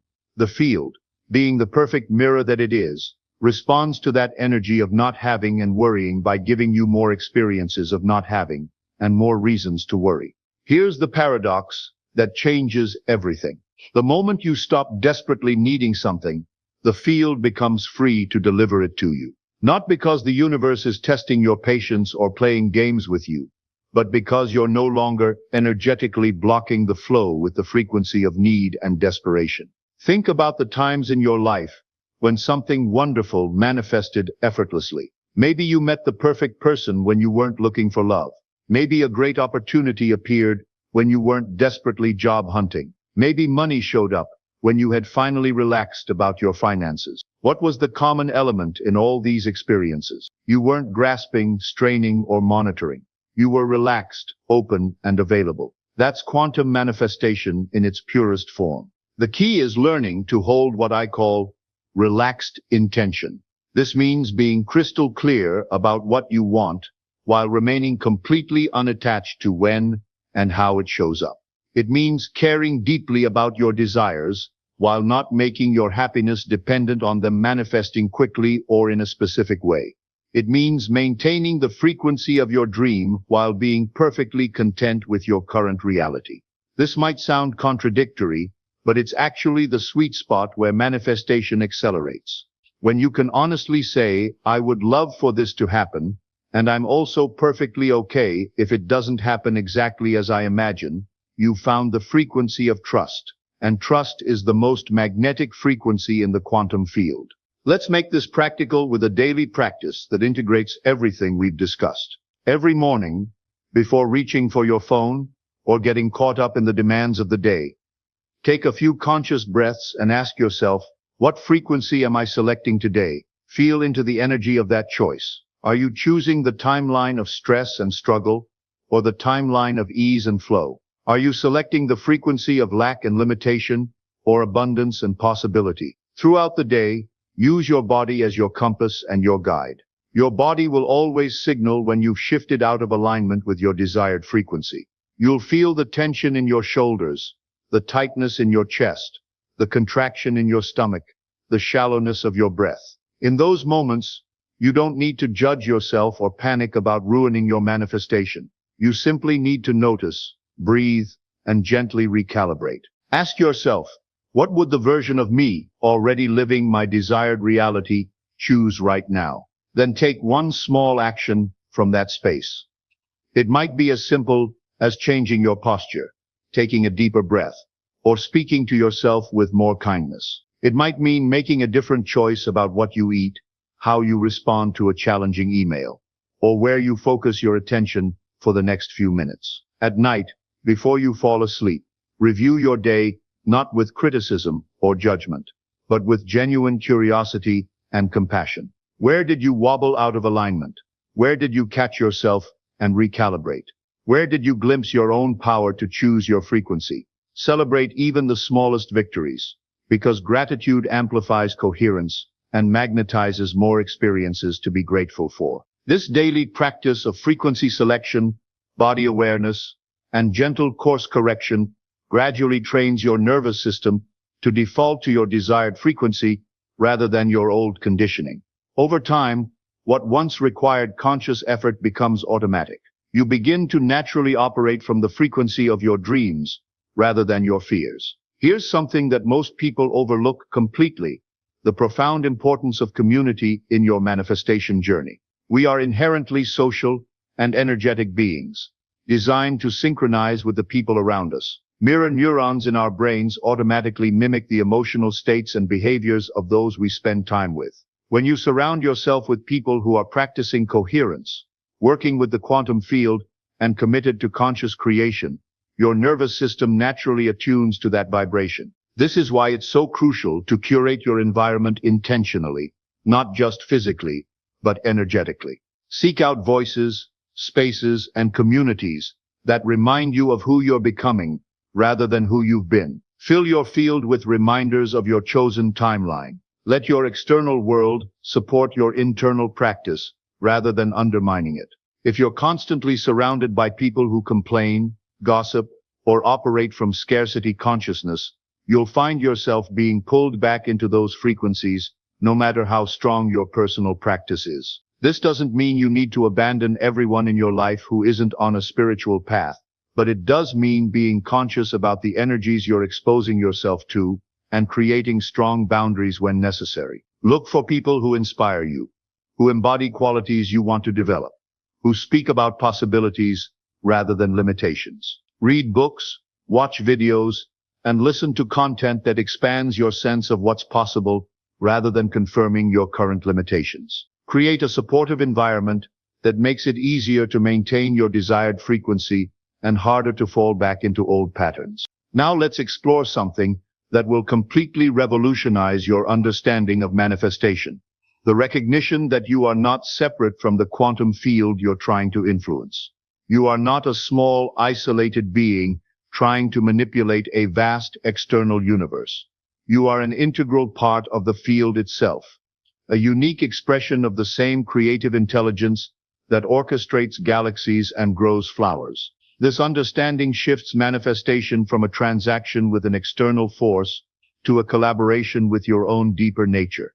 You're not trying to get the universe to give you something.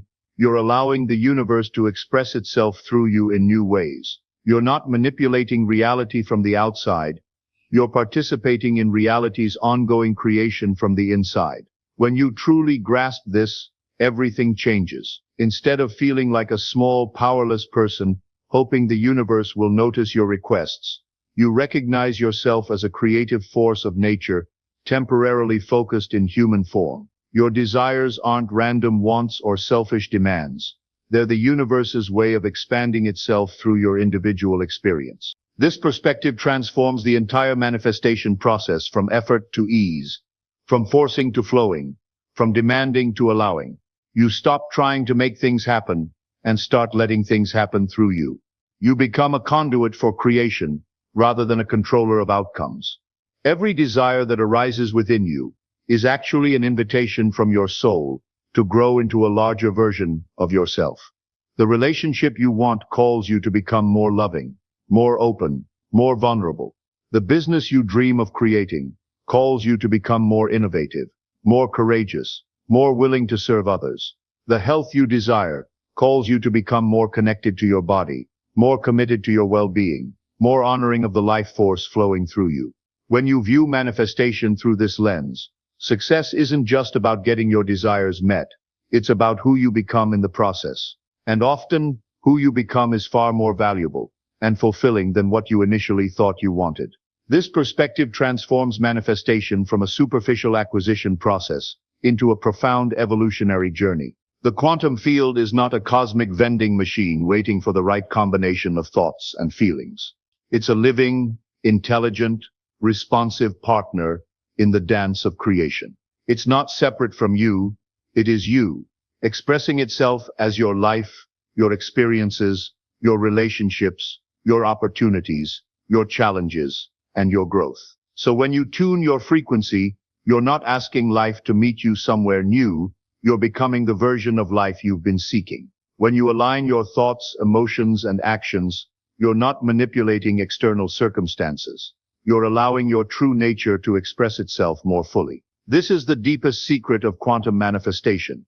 You are not manifesting from outside the field. You are the field manifesting as you. When you align with this truth, manifestation becomes as natural as breathing, as effortless as being yourself, as inevitable as the sunrise. Your role is not to force outcomes or control timing. Your role is to become so aligned with your desires that you naturally attract experiences that match your frequency. Your job is to embody the qualities and characteristics of your dream life so completely that the field has no choice but to reflect that back to you in physical form. The path forward is breathtakingly simple, which is why most people miss it entirely. Release the need to control outcomes and focus completely on managing your internal state. Stop trying to manifest what you want and start practicing being who you need to become to naturally attract it.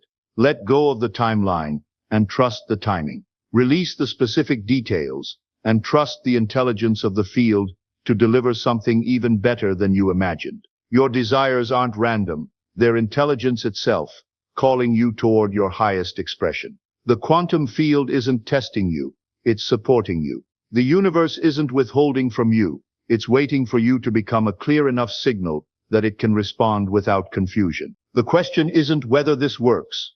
The question is, are you ready to stop fighting the current and start flowing with the river of infinite possibility that's been waiting for you all along? Are you willing to trust that the same force that creates galaxies and seasons can handle the details of your dreams? Are you prepared to become the frequency of what you desire and let the field handle the how and when? In this moment, as you absorb these words, something is already shifting within you. Your nervous system is beginning to remember what it feels like to be aligned. Your cellular memory is starting to release old patterns that no longer serve you. Your quantum field is responding to the coherence you're creating right now, simply by being open to this information. The field is listening to your frequency in this very moment. Your attention on these ideas is already a vote for the reality you want to experience. Every moment of alignment, every breath of coherence, every choice to embody your desired frequency is rippling out into the quantum field and drawing experiences that match that vibration back to you. You are not broken and needing to be fixed. You are not lacking and needing to acquire. You are a perfect expression of infinite creative potential, temporarily focused in human form, learning to consciously participate in the ongoing creation of reality itself. Your manifestation journey is not about getting something you don't have. It's about remembering and expressing who you've always been. The time for struggle is over. The time for force is complete. The time for effortless creation has arrived. Welcome to your quantum awakening. Welcome to the remembering of your true power. Welcome home to yourself.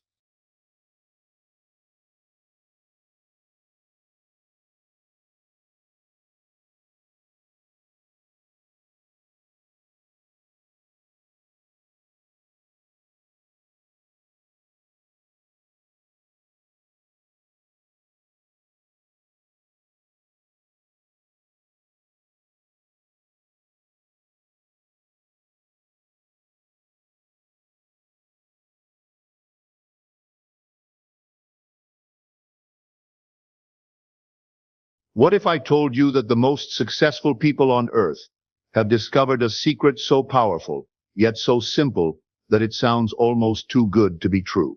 What if the answer to everything you've been chasing, wealth, love, success, peace, isn't found in doing more, but in doing less? The world has convinced you that victory comes from hustle, from grinding, from never giving up the fight. But here's the truth they don't want you to know. Every master, every millionaire, every person living their dream life has discovered the same secret, and it happens in complete silence. Think about it.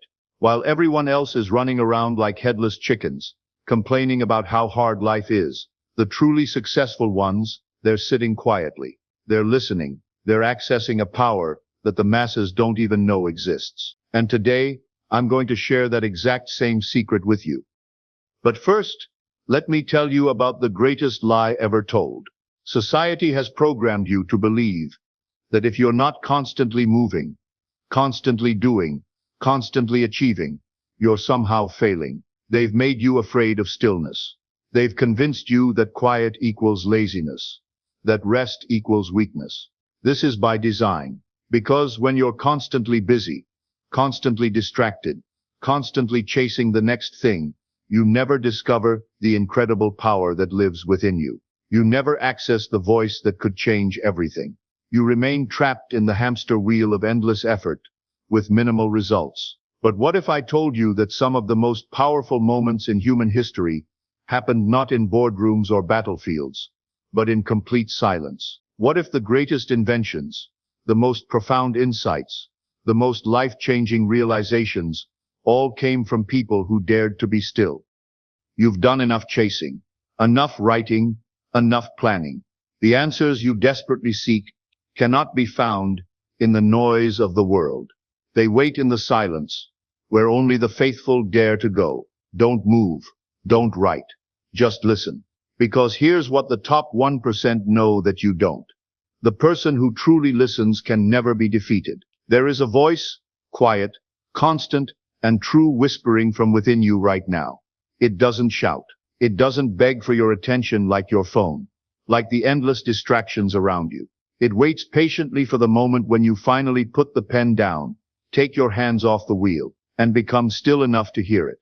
This voice speaks your future. This voice already sees you victorious. It doesn't tell you to try. It tells you to know. It doesn't give you hope. It gives you certainty. It doesn't promise that things might work out. It shows you that they already have, in the realm where all things are first created before they appear in your physical world. Every time you sit in silence and listen to that inner assurance, saying you already have it, you move mountains. Every time you resist the urge to chase, and instead align inwardly, you rewrite the world without lifting a finger. But here's what will blow your mind. Most people spend their entire lives trying to move mountains with their bare hands, when they could be moving them with their consciousness. They exhaust themselves, pushing against circumstances, fighting against conditions, struggling against what is, never realizing that the real power lies in changing what is from within. You see, there are two worlds operating simultaneously. There's the outer world, the one you see with your eyes, the one that seems so solid and unchangeable. And then there's the inner world, the realm of consciousness, imagination, and infinite possibility. The outer world is just a shadow of the inner world. When you change something in the inner world, the outer world has no choice but to rearrange itself to match. This isn't wishful thinking or New Age nonsense. This is the fundamental principle behind every great achievement in human history. People will ask, how did you do it? And you'll smile, because you didn't do anything. You listened, and listening became your power. Here's a shocking truth that will disturb you. We're living in the noisiest era in human history. Not just external noise, though that's certainly overwhelming, but internal noise. The constant chatter in your mind. The endless stream of thoughts, worries, plans, and distractions. This noise is killing your dreams. Every successful person, every spiritual master, every individual who has transcended ordinary limitations has learned to quiet this noise. They've discovered that beneath the mental static lies a profound intelligence, a creative force that knows exactly how to bring about any desired outcome. But you can't access this intelligence while your mind is racing. You can't hear divine guidance while you're drowning in mental chatter. You can't receive inspiration while you're busy generating desperation. The solution? Strategic stillness. Imagination speaks, but not to the busy, not to the frantic, not to the doubting. It speaks to the one who closes their eyes and listens in faith. Not for proof, not for permission, but for the knowing that it is already done. Your imagination isn't just your ability to daydream or fantasize. It's literally the creative power of the universe expressing itself through you. When you imagine something, really imagine it. With feeling and conviction, you're not just entertaining yourself. You're actually creating in the invisible realm. Every single thing that exists in your physical world first existed in someone's imagination. The device you're using to read this, someone imagined it first. The building you're in, someone saw it in their mind before it was ever constructed. The life you're living right now, it first took shape in the realm of imagination, either yours or someone else's. When you listen, you win, because in the stillness you become the one who already has it. You hear yourself as wealthy. You hear yourself as loved. You hear yourself as healed, whole, successful. And what you hear inwardly and consistently must show itself outwardly. This isn't a metaphor. This isn't symbolic. This is the literal mechanism by which your outer world is created and maintained. Your imagination is the control room of your life experience. So today, let the world spin. Let others chase. You sit quietly, listen carefully, and possess completely. Here's something that will shock you. True creation begins in stillness, not in motion, not in force, not in striving, but in the silence between thoughts, in the sacred stillness of being. Think about the most creative moments of your life. Were you struggling and straining when the best ideas came? Or were you relaxed? Maybe in the shower, or taking a walk, or just before falling asleep. The greatest insights always come when the mind is still. This world, as you know it, is merely a reflection, a mirror casting back the state of your inner world. Yet few ever stop long enough to see this truth. They rush, they plan, they push. But the secret, the true alchemy of life is stillness. You are not here to force outcomes. You are here to realize them. And realization doesn't come by movement. It arrives in quiet. When the noise fades and the mind sinks back into its source, something miraculous happens. You begin to remember who you really are. Not the struggling, striving person you've been taught to identify with, but the powerful, creative being you actually are. You remember that you're not separate from the creative force of the universe. You are that creative force, expressing itself as you. You cannot hear the music of your destiny when your soul is filled with noise. You cannot feel the movement of spirit when your hands are too busy trying to control every detail. But when you become still, deeply, deliberately still, something miraculous begins to stir. You begin to remember. You remember that you were never meant to chase. You were meant to become.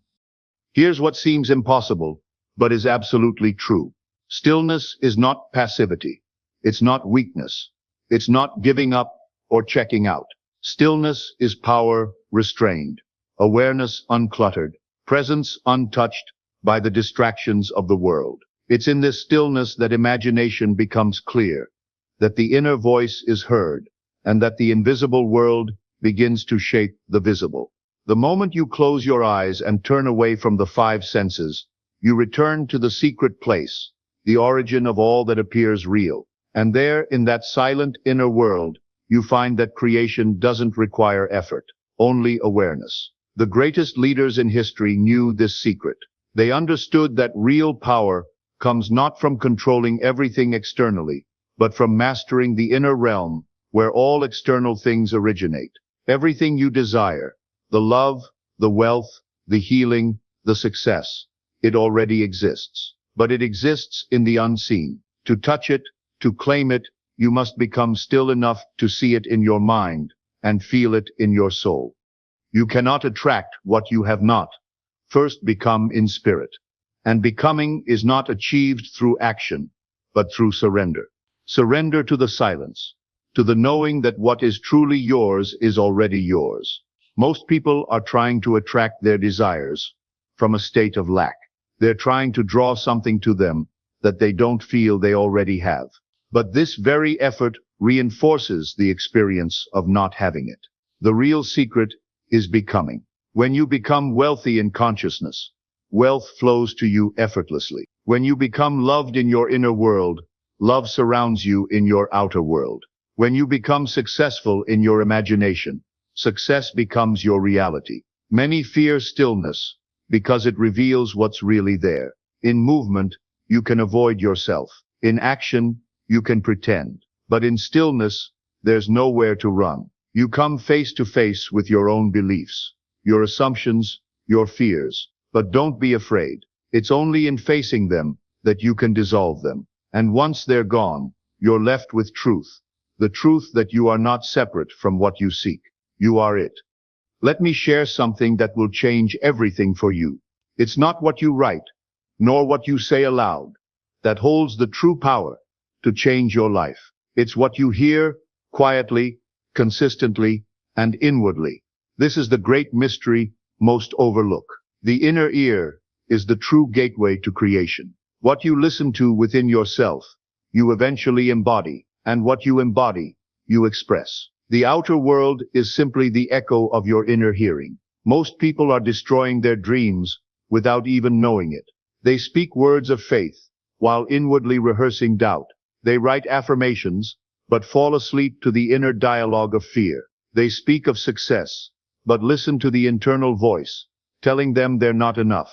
This contradiction is why so many remain stuck. The world responds not to what you say, but to what you inwardly accept as true. You become what you consistently hear in the silence of your being. When no one is watching, when the world is quiet, the voice within speaks. If you hear lack, if you hear rejection, if you hear fear, your life will shape itself accordingly. But if you hear abundance, if you hear worthiness, if you hear peace, then even without saying a word, your world will rise to meet that vibration. There's no deception in the inner ear. It reveals exactly where your faith lives. You may fool others with bold speech, but you cannot fool the law of consciousness. The voice you return to again and again, in the still moments of the day, that is the voice creating your tomorrow. You always have a choice. To tune in to the voice of limitation, or to the whisper of truth. This is why silence is sacred. It reveals what's truly at work within you. And once you're aware of what you're inwardly hearing, you have the power to change it. Not through force, but through gentle repetition. Through choosing again and again to listen to the voice that tells you all things are possible. You are worthy. You are already it. Your inner hearing is your true teacher. It guides you, corrects you, inspires you. It's not the loud voice of the world, but the quiet, unwavering tone of knowing. You cannot hear it when your mind is busy. You cannot access it when you're rushing. But when you sit in stillness and close the outer ear, the inner ear opens wide. And what you hear there, in that secret chamber of the soul, is what you will live.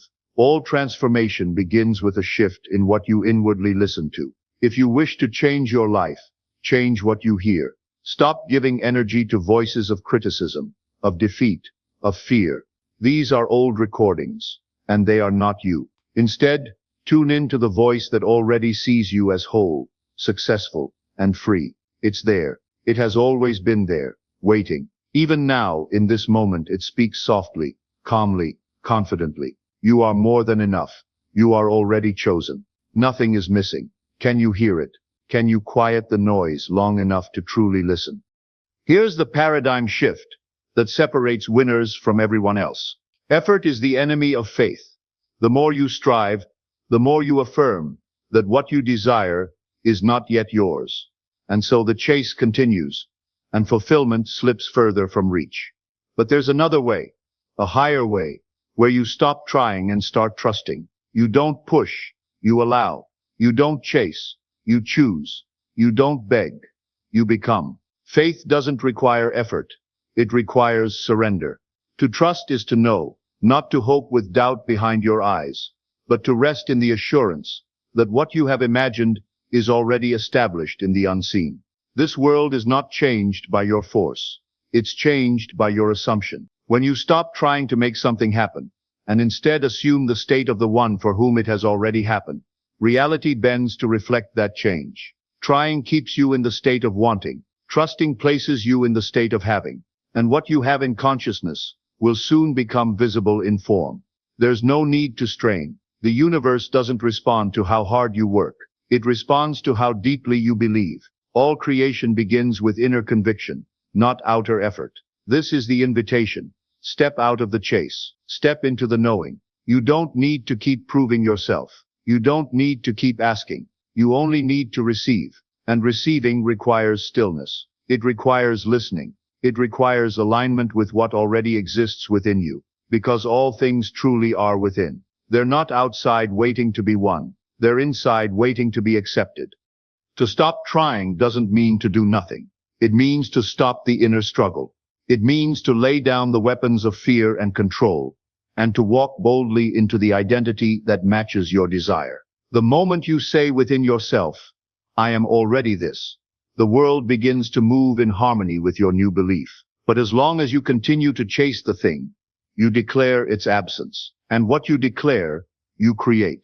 Let go of the need to force. Drop the habit of questioning how and when. These are the burdens of the doubter. You are not here to carry them. You are here to dwell in the state of already being. You are here to assume the feeling of the wish fulfilled, and to rest in that feeling as if it were the only truth. Trust is not blind.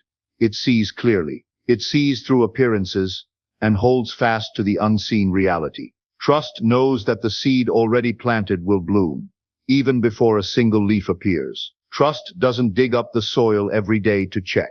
It waters, it waits, it believes. When you stop trying, the noise quiets, the resistance melts, and something far greater begins to work through you. You're no longer the one making it happen. You become the one for whom it is happening. This is the shift. This is the key. So don't move. Don't strive. Don't exhaust yourself in pursuit. Close your eyes. Go within. Feel the joy of already being it. Let that be your only effort. The gentle effort of inner alignment. Because the truth is simple. You don't get what you chase. You get what you are. And to become it, you must trust it. Trust the process. Trust the voice within. Trust the power that has never failed and never will. Stop trying. Start trusting. And watch the world give you what was already yours. Every word you hear within yourself is a seed. It may seem small, silent, and invisible, but it carries within it the full potential of a new world. When you listen in silence, when you allow yourself to hear without resistance, you're not merely daydreaming or escaping. You are planting. You are sowing thoughts into the deep, unseen soil of consciousness. And that soil is always fertile. It doesn't question. It doesn't resist. It simply receives and brings forth after its kind. There's no wasted word in the inner world. Every phrase, every idea, every whispered belief that you accept and repeat within yourself takes root. Some grow quickly. Some lie dormant until watered with repetition. But they all grow, not by your labor, not by your striving, but by your faith in their reality. You see, consciousness is not passive. It's alive. It's the creative force that shapes your outer world from your inner assumptions. The moment you allow a new idea to settle within, truly settle, without doubt or contradiction, you have activated a seed. And like all seeds, it doesn't need you to constantly check on it. It needs you to trust. This is why silence is powerful. Not because nothing is happening, but because everything is. It's in silence that you finally stop scattering your energy. You stop pushing, reacting, and resisting. You become still, and in that stillness, your true desires rise to the surface. And when you hear them clearly, inwardly, without noise, you begin to plant with intention. It's not the loud outer voice that creates. It's the still inner one, that voice that says, I am well, I am whole, I am already what I desire to be. These are not just affirmations, they are seeds. And when repeated in the quiet chambers of the soul, they begin to reshape everything around you. But you must be mindful of what you're planting. The inner world doesn't distinguish between good or bad, wanted or unwanted. It simply accepts what you repeatedly say and feel. If you say, "Nothing ever works for me," that too is a seed, and it will grow. If you say, "I'm always lucky," that also is a seed, and it too will bear fruit. The soil of consciousness is not partial. It yields to the sower. So listen carefully, speak carefully, think carefully, because each word is a creative act. Each inner statement is a blueprint, and over time, what you have planted will rise, not suddenly, not all at once, but surely. That's the nature of the seed. You don't need to shout it. You don't need to force it. Whisper it in faith. Let it settle. Let it take root. Then live your life in quiet expectancy, knowing the harvest will arrive. This is the secret of all transformation. It begins not with action, but with attention. Attention to what you're saying within yourself. When you sit in silence and hear the truth of who you are, not the noise of the world, but the truth, you're doing more than imagining. You're creating. You're directing the future by what you believe in the present. And belief is not shown by outer declarations. It's revealed by the still, persistent inner voice. So guard your inner speech. Nourish it. Let your words within be soft, sure, and aligned with the life you wish to live. Because whether you recognize it or not, you're always planting. Every word is a seed. Every silence is an opportunity. And the more you listen in faith, the more your life becomes a garden of everything you once only imagined. Your imagination is always speaking.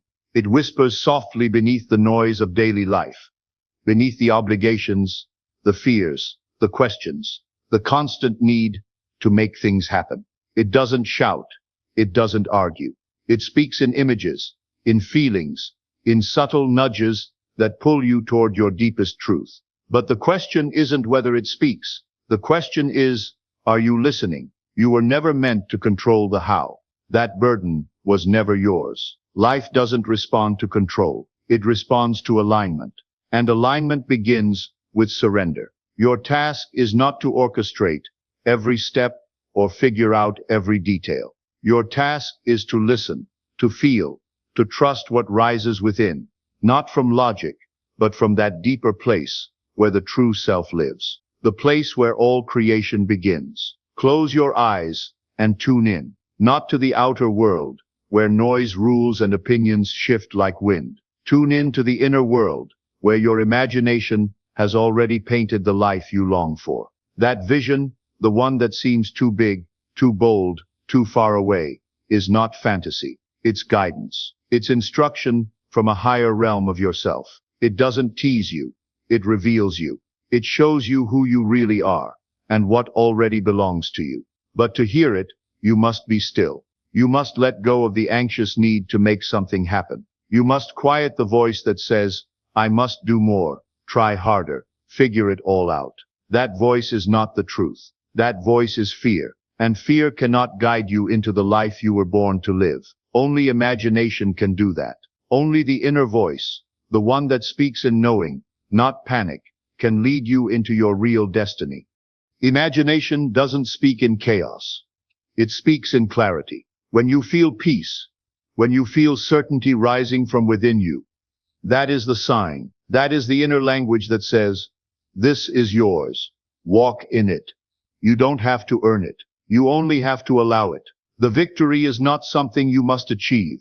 It's something you must recognize. Your imagined victory is the seed of a future already planted. The moment you see it in your mind, you have touched the eternal. You have glimpsed the unseen reality that wants to unfold through you.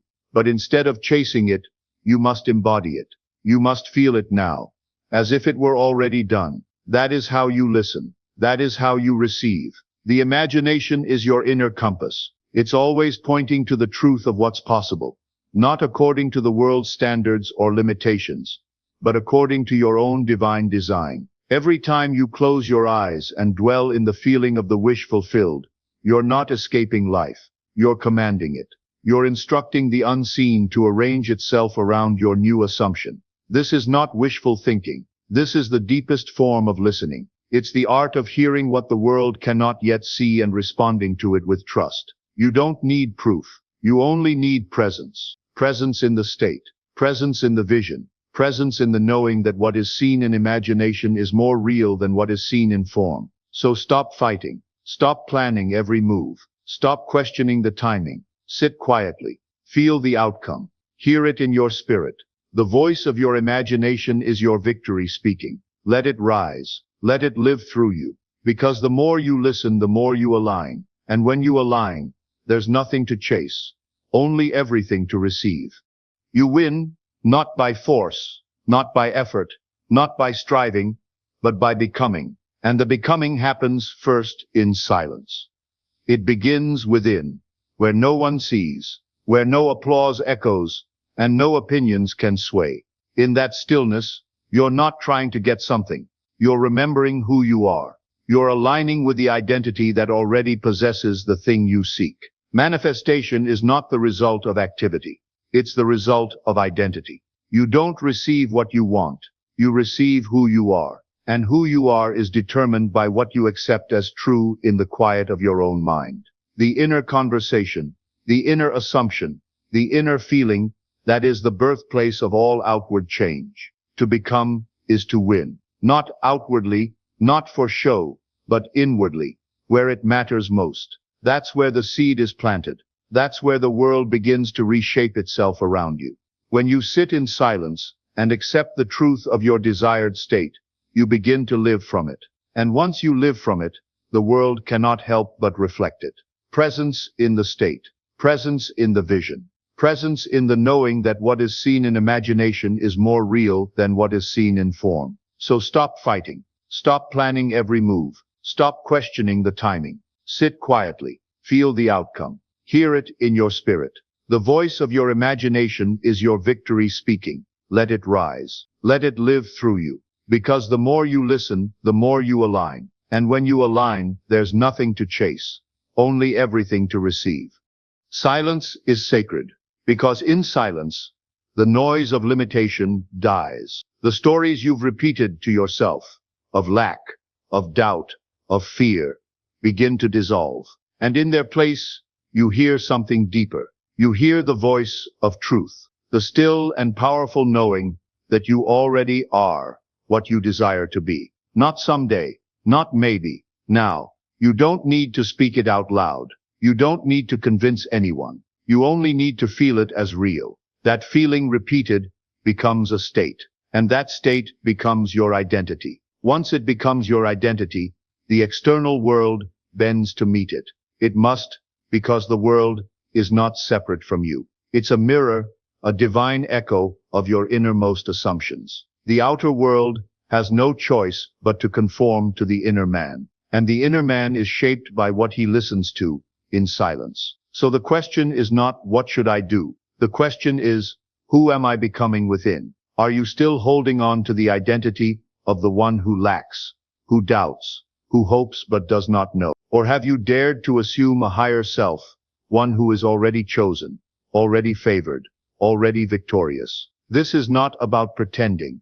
It's about embodying. And embodiment begins before movement. It begins in that sacred space where you close your eyes and dwell in the feeling of already being, already having, already living from the place you once only dreamed of. The mind doesn't argue with identity. It simply follows it. If you believe you are, then you are. If you persist in that belief, quietly, faithfully, without rushing, then the world will match your self-concept. The doors will open. The people will show up. The path will reveal itself.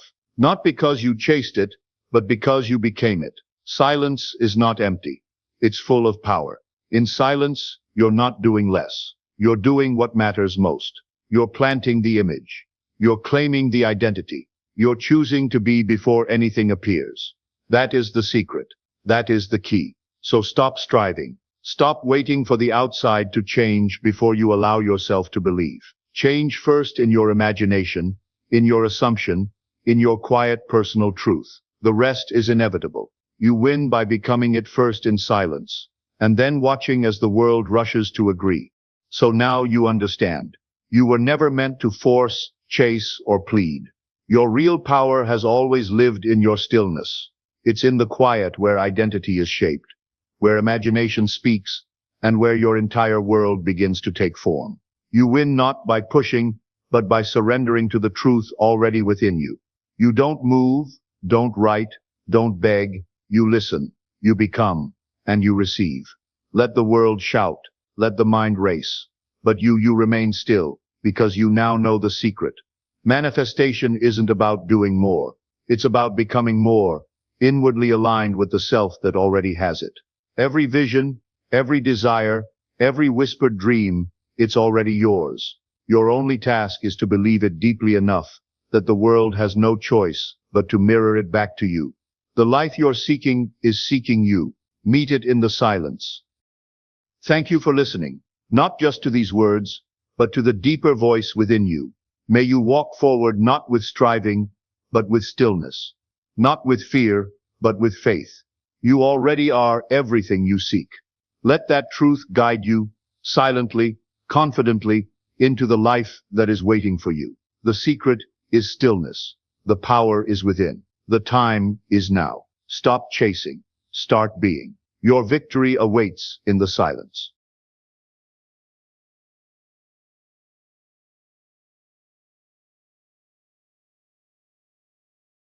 What if I told you that the voice inside your head right now, the one that's literally commenting on these words as you hear them, isn't actually you? I know. You're probably thinking, that's ridiculous. Of course it's me thinking these thoughts. But here's the thing that's going to blow your mind. You didn't choose to have that reaction. You didn't consciously decide to think that's ridiculous. It just happened. Stay with me for the next few minutes, because what you're about to discover will completely revolutionize how you see your mind, your thoughts, and most importantly, who you really are.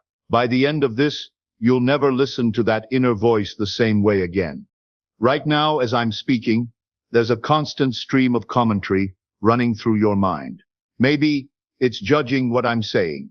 Maybe it's thinking about what you need to do later. Or maybe it's even trying to figure out where this is all going. But here's the million-dollar question. Who is doing the thinking and who is listening to those thoughts? Think about it. When you have a thought, there's the thought itself. And then there's the part of you that's aware of having that thought. If you were truly the thinker, why would you need to listen to your own thoughts? It's like having a conversation with yourself. But who's talking and who's listening? This is where it gets fascinating. Every single day, from the moment you wake up until you fall asleep, you're tuned into this internal radio station that never stops broadcasting. What should I wear today? Did I remember to lock the door? Why did I say that embarrassing thing 5 years ago? What if everyone thinks I'm stupid? I should really exercise more. Why can't I stick to anything? Sound familiar? But here's what's going to shock you. You're not the DJ of this radio station. You're just the listener. The fact that you can't control when thoughts start or stop is the first clue that you're not actually creating them. You're receiving them, like tuning into a radio frequency that's always transmitting.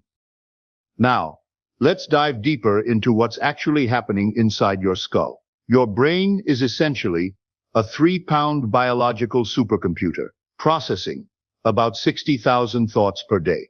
That's roughly one thought every 1.4 seconds during your waking hours. But here's the kicker. Studies show that 95% of these thoughts are the same ones you had yesterday, and the day before, and the day before that.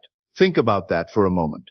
You're essentially watching the same mental movie on repeat, day after day, year after year. No wonder life can feel so predictable and stuck sometimes. Your brain is literally running the same programs over and over again, like a computer that never gets updated. Your subconscious mind is like a massive library that never forgets anything. Every experience you've ever had, every word you've ever heard, every emotion you've ever felt, it's all stored in there. And this library has a very particular job: keep you alive at all costs. And here's where it gets fascinating. Your brain doesn't distinguish between a real threat and an imagined one. When you're lying in bed at 2 a.m., worrying about a presentation next week, your nervous system responds as if you're being chased by a predator right now. Your heart rate increases, stress hormones flood your system, and your body prepares for fight or flight. All because of thoughts about something that hasn't even happened yet and might never happen. This is why your inner voice is often so negative. It's not trying to make you miserable. It's trying to protect you by constantly scanning for threats, problems, and potential dangers. Back when we were living in caves, this was incredibly useful. Don't go near that rustling bush. It might be a saber-toothed tiger. But in today's world, this same system treats a job interview with the same level of threat as that ancient predator. The result? You're walking around in a constant state of low-level stress and anxiety. All because your brain is using Stone Age software to navigate a space-age world. Your thoughts are creating a reality that doesn't actually exist, but your body and emotions respond as if it's completely real. But wait, it gets even more interesting. Many of the thoughts you think are yours aren't even originally yours at all. They're hand-me-downs from your parents, your culture, your society, and your past experiences. Think about your beliefs around success. Did you consciously choose to believe that success means working 60 hours a week? Or did that belief get programmed into you by watching your parents, your teachers, the media? What about your thoughts on relationships, money, or even what it means to be happy? Here's a mind-bending example. If you were born in ancient Greece, your thoughts about the nature of reality would be completely different from someone born in medieval Europe, who would think differently from someone born in modern-day Japan. The voice in your head is speaking in the language of your cultural programming, not your authentic truth. Your subconscious mind is like a sponge that soaked up all these external messages, and now it's playing them back to you as if they're your own original thoughts. You've been living your life according to a script that someone else wrote, thinking it was your own voice the entire time.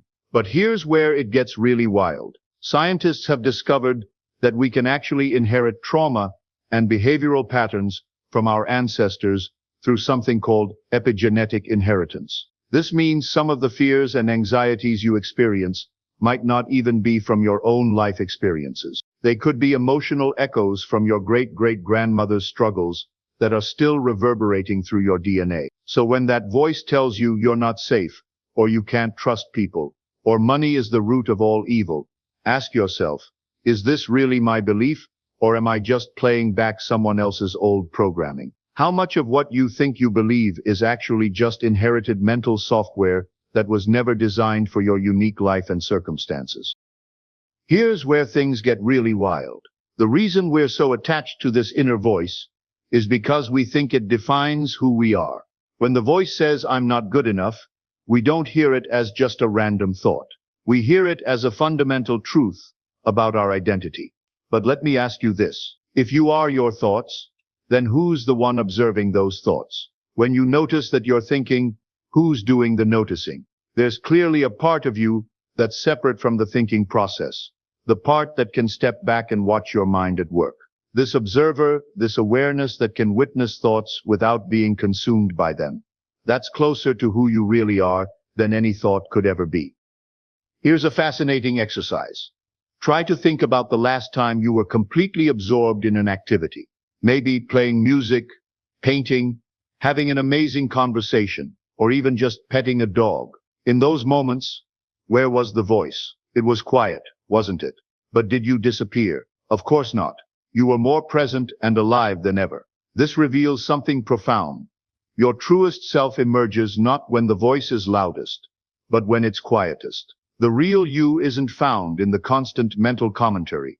It's found in the aware presence that exists, whether thoughts are present or not. But society has convinced us that we need to constantly think to exist. I think, therefore I am, as Descartes famously said. But what if it's actually the opposite? What if it's I am, therefore I can think? What if thinking is just one of many tools available to consciousness rather than consciousness itself? Consider this. You are aware of your thoughts, which means you must be something more than your thoughts. You are aware of your emotions, which means you're more than your emotions.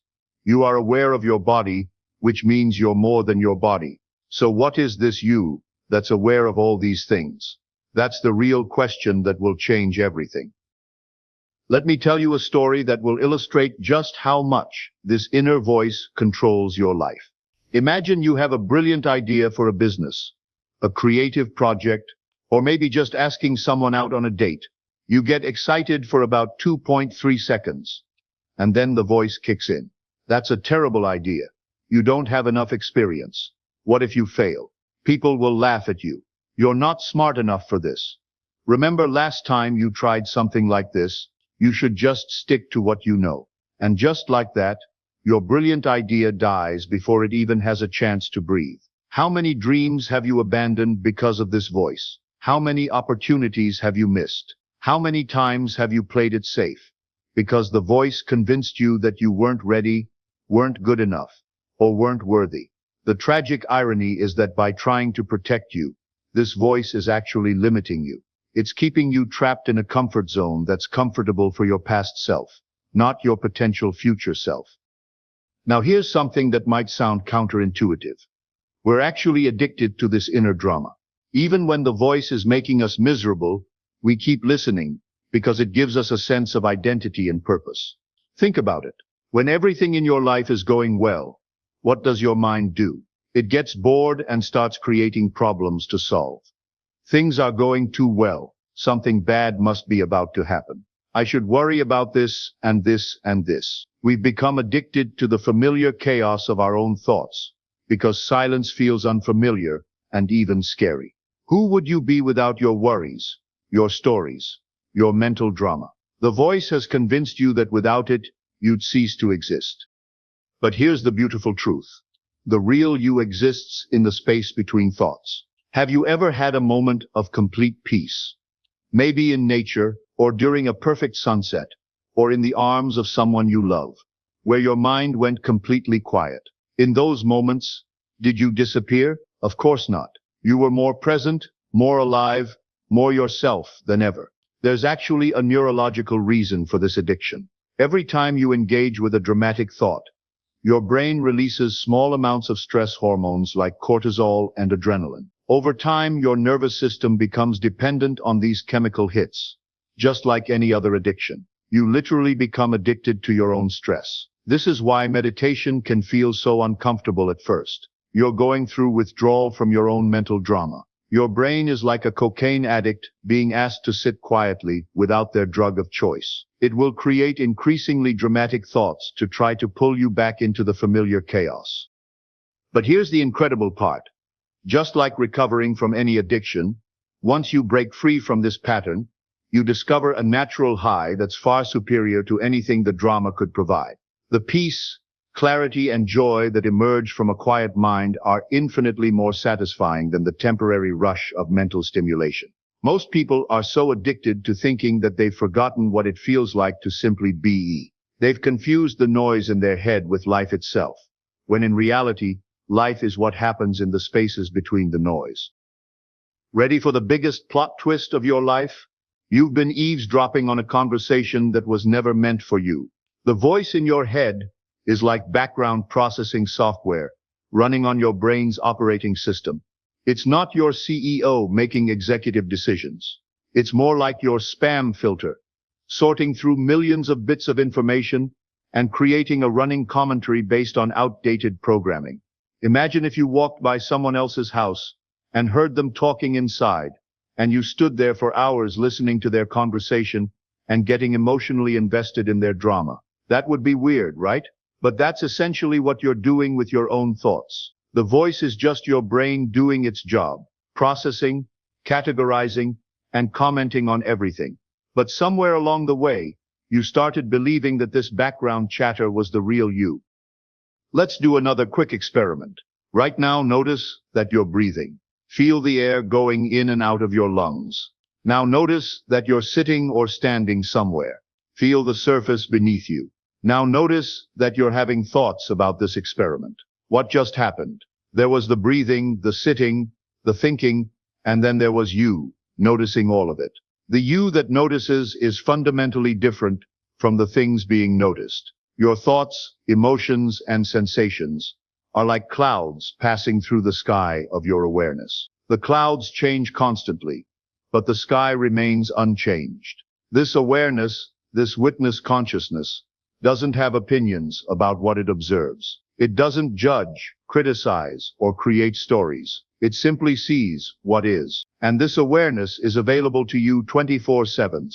But most of the time, you're too busy listening to the voice to notice it. And here's what's absolutely mind-blowing about this. This awareness has been with you your entire life, completely unchanged. The thoughts of a 5-year-old you are completely different from your thoughts now.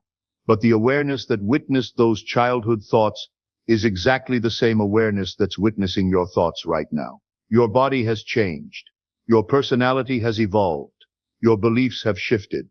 Your circumstances have transformed. But the pure awareness that observes all of this has remained constant and untouched. It's like a movie screen that shows thousands of different films but never becomes any of them. Think about your memories. When you remember being 7 years old, who's doing the remembering? It's the same consciousness that was there when you were 7, still here now, observing the memory. This awareness is literally timeless. It exists outside of the story of your life, while simultaneously being the witness to every moment of it. This is why spiritual traditions throughout history have pointed to this awareness as your true nature. It's not just a part of you. It is you. Everything else, thoughts, emotions, personality, even your body, are temporary experiences arising within this eternal awareness. Most people live their entire lives without ever recognizing this aware presence that they truly are. They get so caught up in the content of consciousness, the thoughts, emotions, and sensations, that they never notice consciousness itself. It's like being so fascinated by the movies on a screen that you never notice the screen itself. But here's where everything changes. The moment you realize you're not your thoughts, you gain the power to choose which ones to believe. It's like discovering you have a remote control for your mind that you never knew existed. When the voice says, "I'm a failure," instead of automatically believing it, you can respond with curiosity. Interesting. My brain just generated a thought about failure. I wonder why it did that. Is there any truth to this? Is this thought helpful right now? This simple shift from being the victim of your thoughts to being the observer of them is like stepping off a runaway train. Suddenly, you're not being dragged along by every random thought that pops up. You have space to breathe, to choose, to respond instead of react. So how do you actually break free from this mental prison?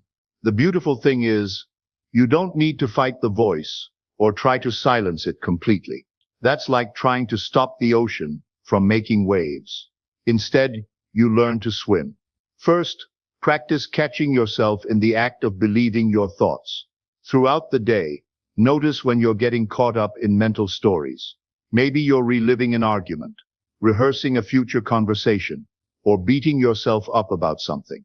The moment you notice this, congratulate yourself. Awareness is the first step to freedom. Second, create space between you and your thoughts. Instead of thinking, "I'm anxious," try, "I'm having anxious thoughts." Instead of "I'm a failure," try, "I'm having thoughts about failure." This simple language shift creates psychological distance between you and the mental chatter. Third, practice the art of mental channel surfing. When you notice you're tuned into the worry channel, the self-criticism channel, or the past regret channel, imagine picking up a remote control and changing the station. What would it feel like to tune into gratitude, curiosity, or possibility instead? And here's the most beautiful part of this whole journey.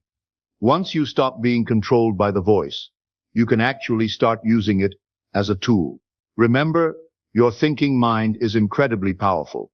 It's just been running on autopilot with outdated programming. When you're no longer at the mercy of random thoughts, you can actually direct your mental energy toward what matters. You can consciously choose to think about solutions instead of problems, possibilities instead of limitations, growth instead of fear. The voice doesn't disappear. It becomes your servant instead of your master. It's like the difference between being dragged by a wild horse and riding that same horse with skill and intention. Once you master this skill, everything in your life begins to change. Your relationships improve because you're not constantly reacting to the stories in your head about what other people think or mean. Your creativity explodes because you're not shutting down ideas before they have a chance to develop. Your confidence grows because you're no longer believing every self-critical thought that arises. You start making decisions based on your values and intuition rather than your fears and conditioning. You become more present because you're not constantly lost in mental time travel to the past or future. You finally start living your life instead of the life your thoughts told you that you should live. But the changes go even deeper than that. When you stop identifying with your thoughts, you begin to see other people differently too. You realize that they're not their thoughts either. They're just caught up in their own mental programming, just like you used to be. This naturally leads to more compassion and understanding. Instead of getting offended when someone is rude to you, you can see that they're probably just having a bad day and their thoughts are running wild. Instead of taking things personally, you recognize that most of what people do has nothing to do with you and everything to do with what's happening in their own minds.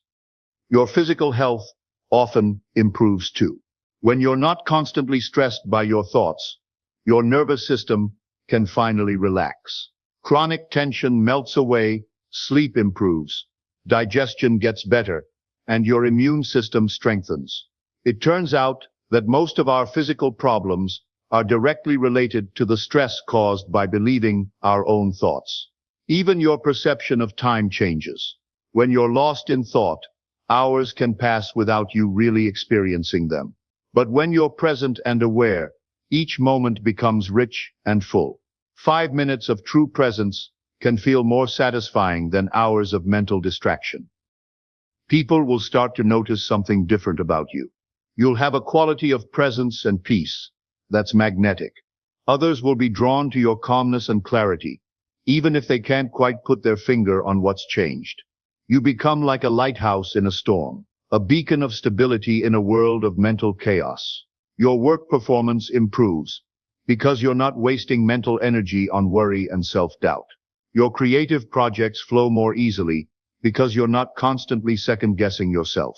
Your decision-making becomes clearer because you're not paralyzed by overthinking. Most importantly, you stop living in a constant state of wanting things to be different. The voice in your head is always telling you that happiness is just around the corner.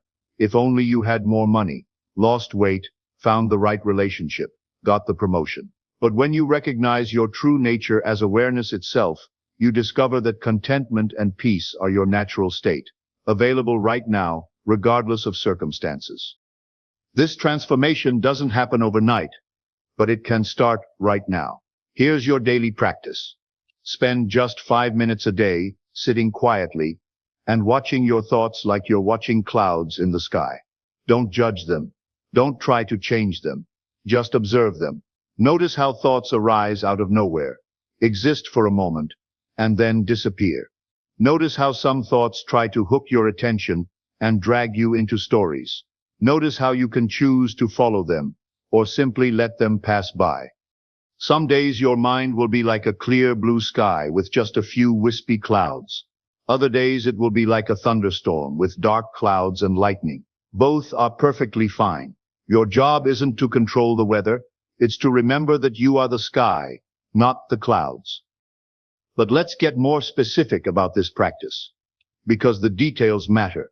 Find a comfortable position where you won't be disturbed. Close your eyes or soften your gaze. Take 3 deep breaths to settle in. Then simply observe whatever arises in your awareness. Maybe you'll notice physical sensations, the feeling of your body against the chair, sounds in the environment, the temperature of the air. Maybe you'll notice emotions, perhaps some anxiety about doing this right, or boredom, or curiosity. Maybe you'll notice thoughts, plans for the day, judgments about the practice, random memories. Whatever arises, just notice it. You don't need to do anything with it. You're like a scientist observing phenomena in a laboratory. You're not trying to change what you observe. You're just collecting data about how your mind works.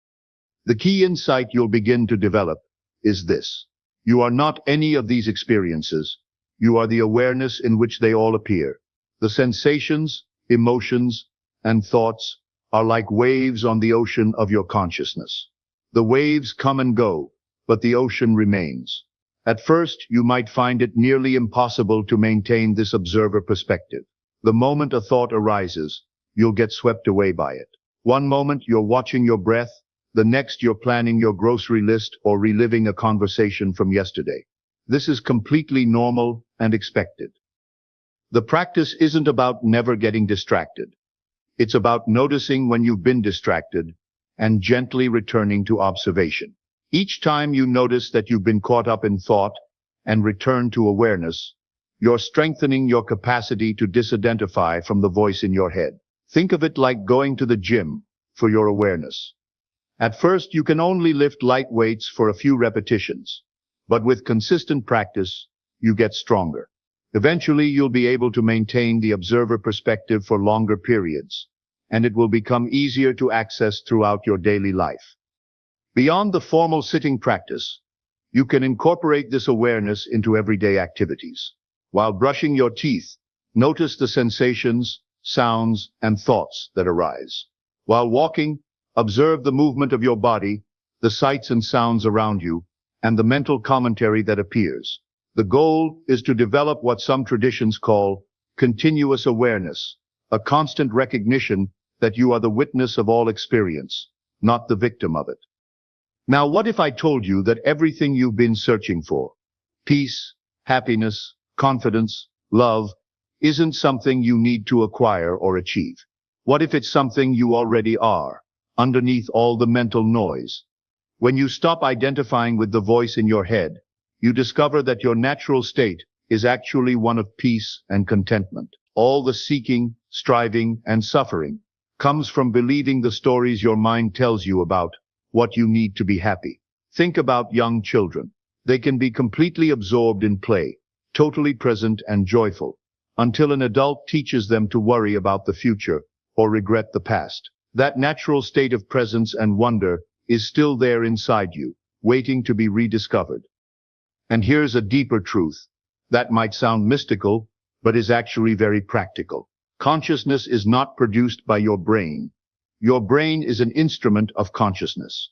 Your awareness doesn't depend on your thoughts any more than the sky depends on the clouds that pass through it. This means that who you really are, this aware presence that can observe thoughts, emotions, and sensations, is much more vast and powerful than you've been taught to believe. You're not a biological robot running on automatic programming. You're conscious awareness having a human experience. Modern neuroscience is beginning to support what mystics have known for thousands of years. Consciousness appears to be fundamental to the universe, not just an emergent property of complex brains. Some cutting-edge scientists are proposing that awareness is like space itself, the field in which all experiences arise. Think about it this way. When you dream at night, your brain creates an entire world complete with people, places, conversations, and emotions. In the dream, you believe it's all real. But when you wake up, you realize it was all taking place in consciousness. What if waking life is similar? Not in the sense that it's not real, but in the sense that it's all appearing within the field of your awareness. This perspective completely revolutionizes how you see yourself and your problems. If you are the awareness in which all experiences arise, then no experience, no matter how difficult, can ultimately harm who you truly are. Pain arises in awareness, but awareness itself is never painful. Fear appears in consciousness, but consciousness itself is never afraid. This doesn't mean you become indifferent to life or stop caring about outcomes. Instead, you develop what could be called engaged detachment. You care deeply and act wisely, but you're not devastated when things don't go according to plan, because you know that your essential nature is untouched by any temporary experience. You begin to see that all human suffering comes from the mistaken belief that we are the temporary experiences arising in consciousness rather than consciousness itself. It's like a wave forgetting that it's made of water and thinking it's separate from the ocean. When you recognize your true nature as awareness, you discover something remarkable. This awareness is not personal to you. The same consciousness that's listening these words right now is the same consciousness looking out through every pair of eyes on the planet. We're all expressions of the same fundamental awareness, experiencing itself through billions of different perspectives. This realization naturally leads to profound compassion and love. How could you hate someone else when you recognize that they're made of the same consciousness that you are? How could you feel fundamentally separate when you see that separation is just an illusion created by identifying with thoughts and personalities rather than the awareness that underlies them all? So here we are, at the end of our journey together. But really, this is just the beginning of yours. You now know the secret that most people never discover. You are not your thoughts. You are the awareness that observes them. The question is, what are you going to do with this knowledge? Will you go back to being the passive victim of your mental chatter, or will you step into your power as the conscious director of your inner experience? Every moment offers you this choice. Every time you catch yourself believing a limiting thought, you have an opportunity to remember who you really are. Every time you feel overwhelmed by mental noise, you can return to the stillness that's always available beneath the surface. The voice in your head will probably try to convince you that this is all nonsense, that you can't change, that you've tried things like this before and they don't work. Notice that? That's just the voice doing what it does, trying to maintain control by keeping you stuck in familiar patterns. But you now have a choice. You can listen to that voice, or you can listen to something deeper, the quiet wisdom of your own awareness that knows this is true and knows you're ready for this transformation. Your thoughts are just weather patterns in the sky of your consciousness. You are the sky, vast, unchanging, and eternally free. The storm clouds of worry, the fog of confusion, the lightning of anger, they all pass through you, but they are not you. So the next time you hear that voice in your head trying to tell you who you are or what you can't do, just smile. And remember, that's not you talking. That's just the old programming running its familiar loops. And now you have the power to simply observe it, acknowledge it, and choose something better. The journey of 1,000 miles begins with a single step, and recognizing that you are not your thoughts is the most important step you'll ever take. And everything else flows from this one profound realization.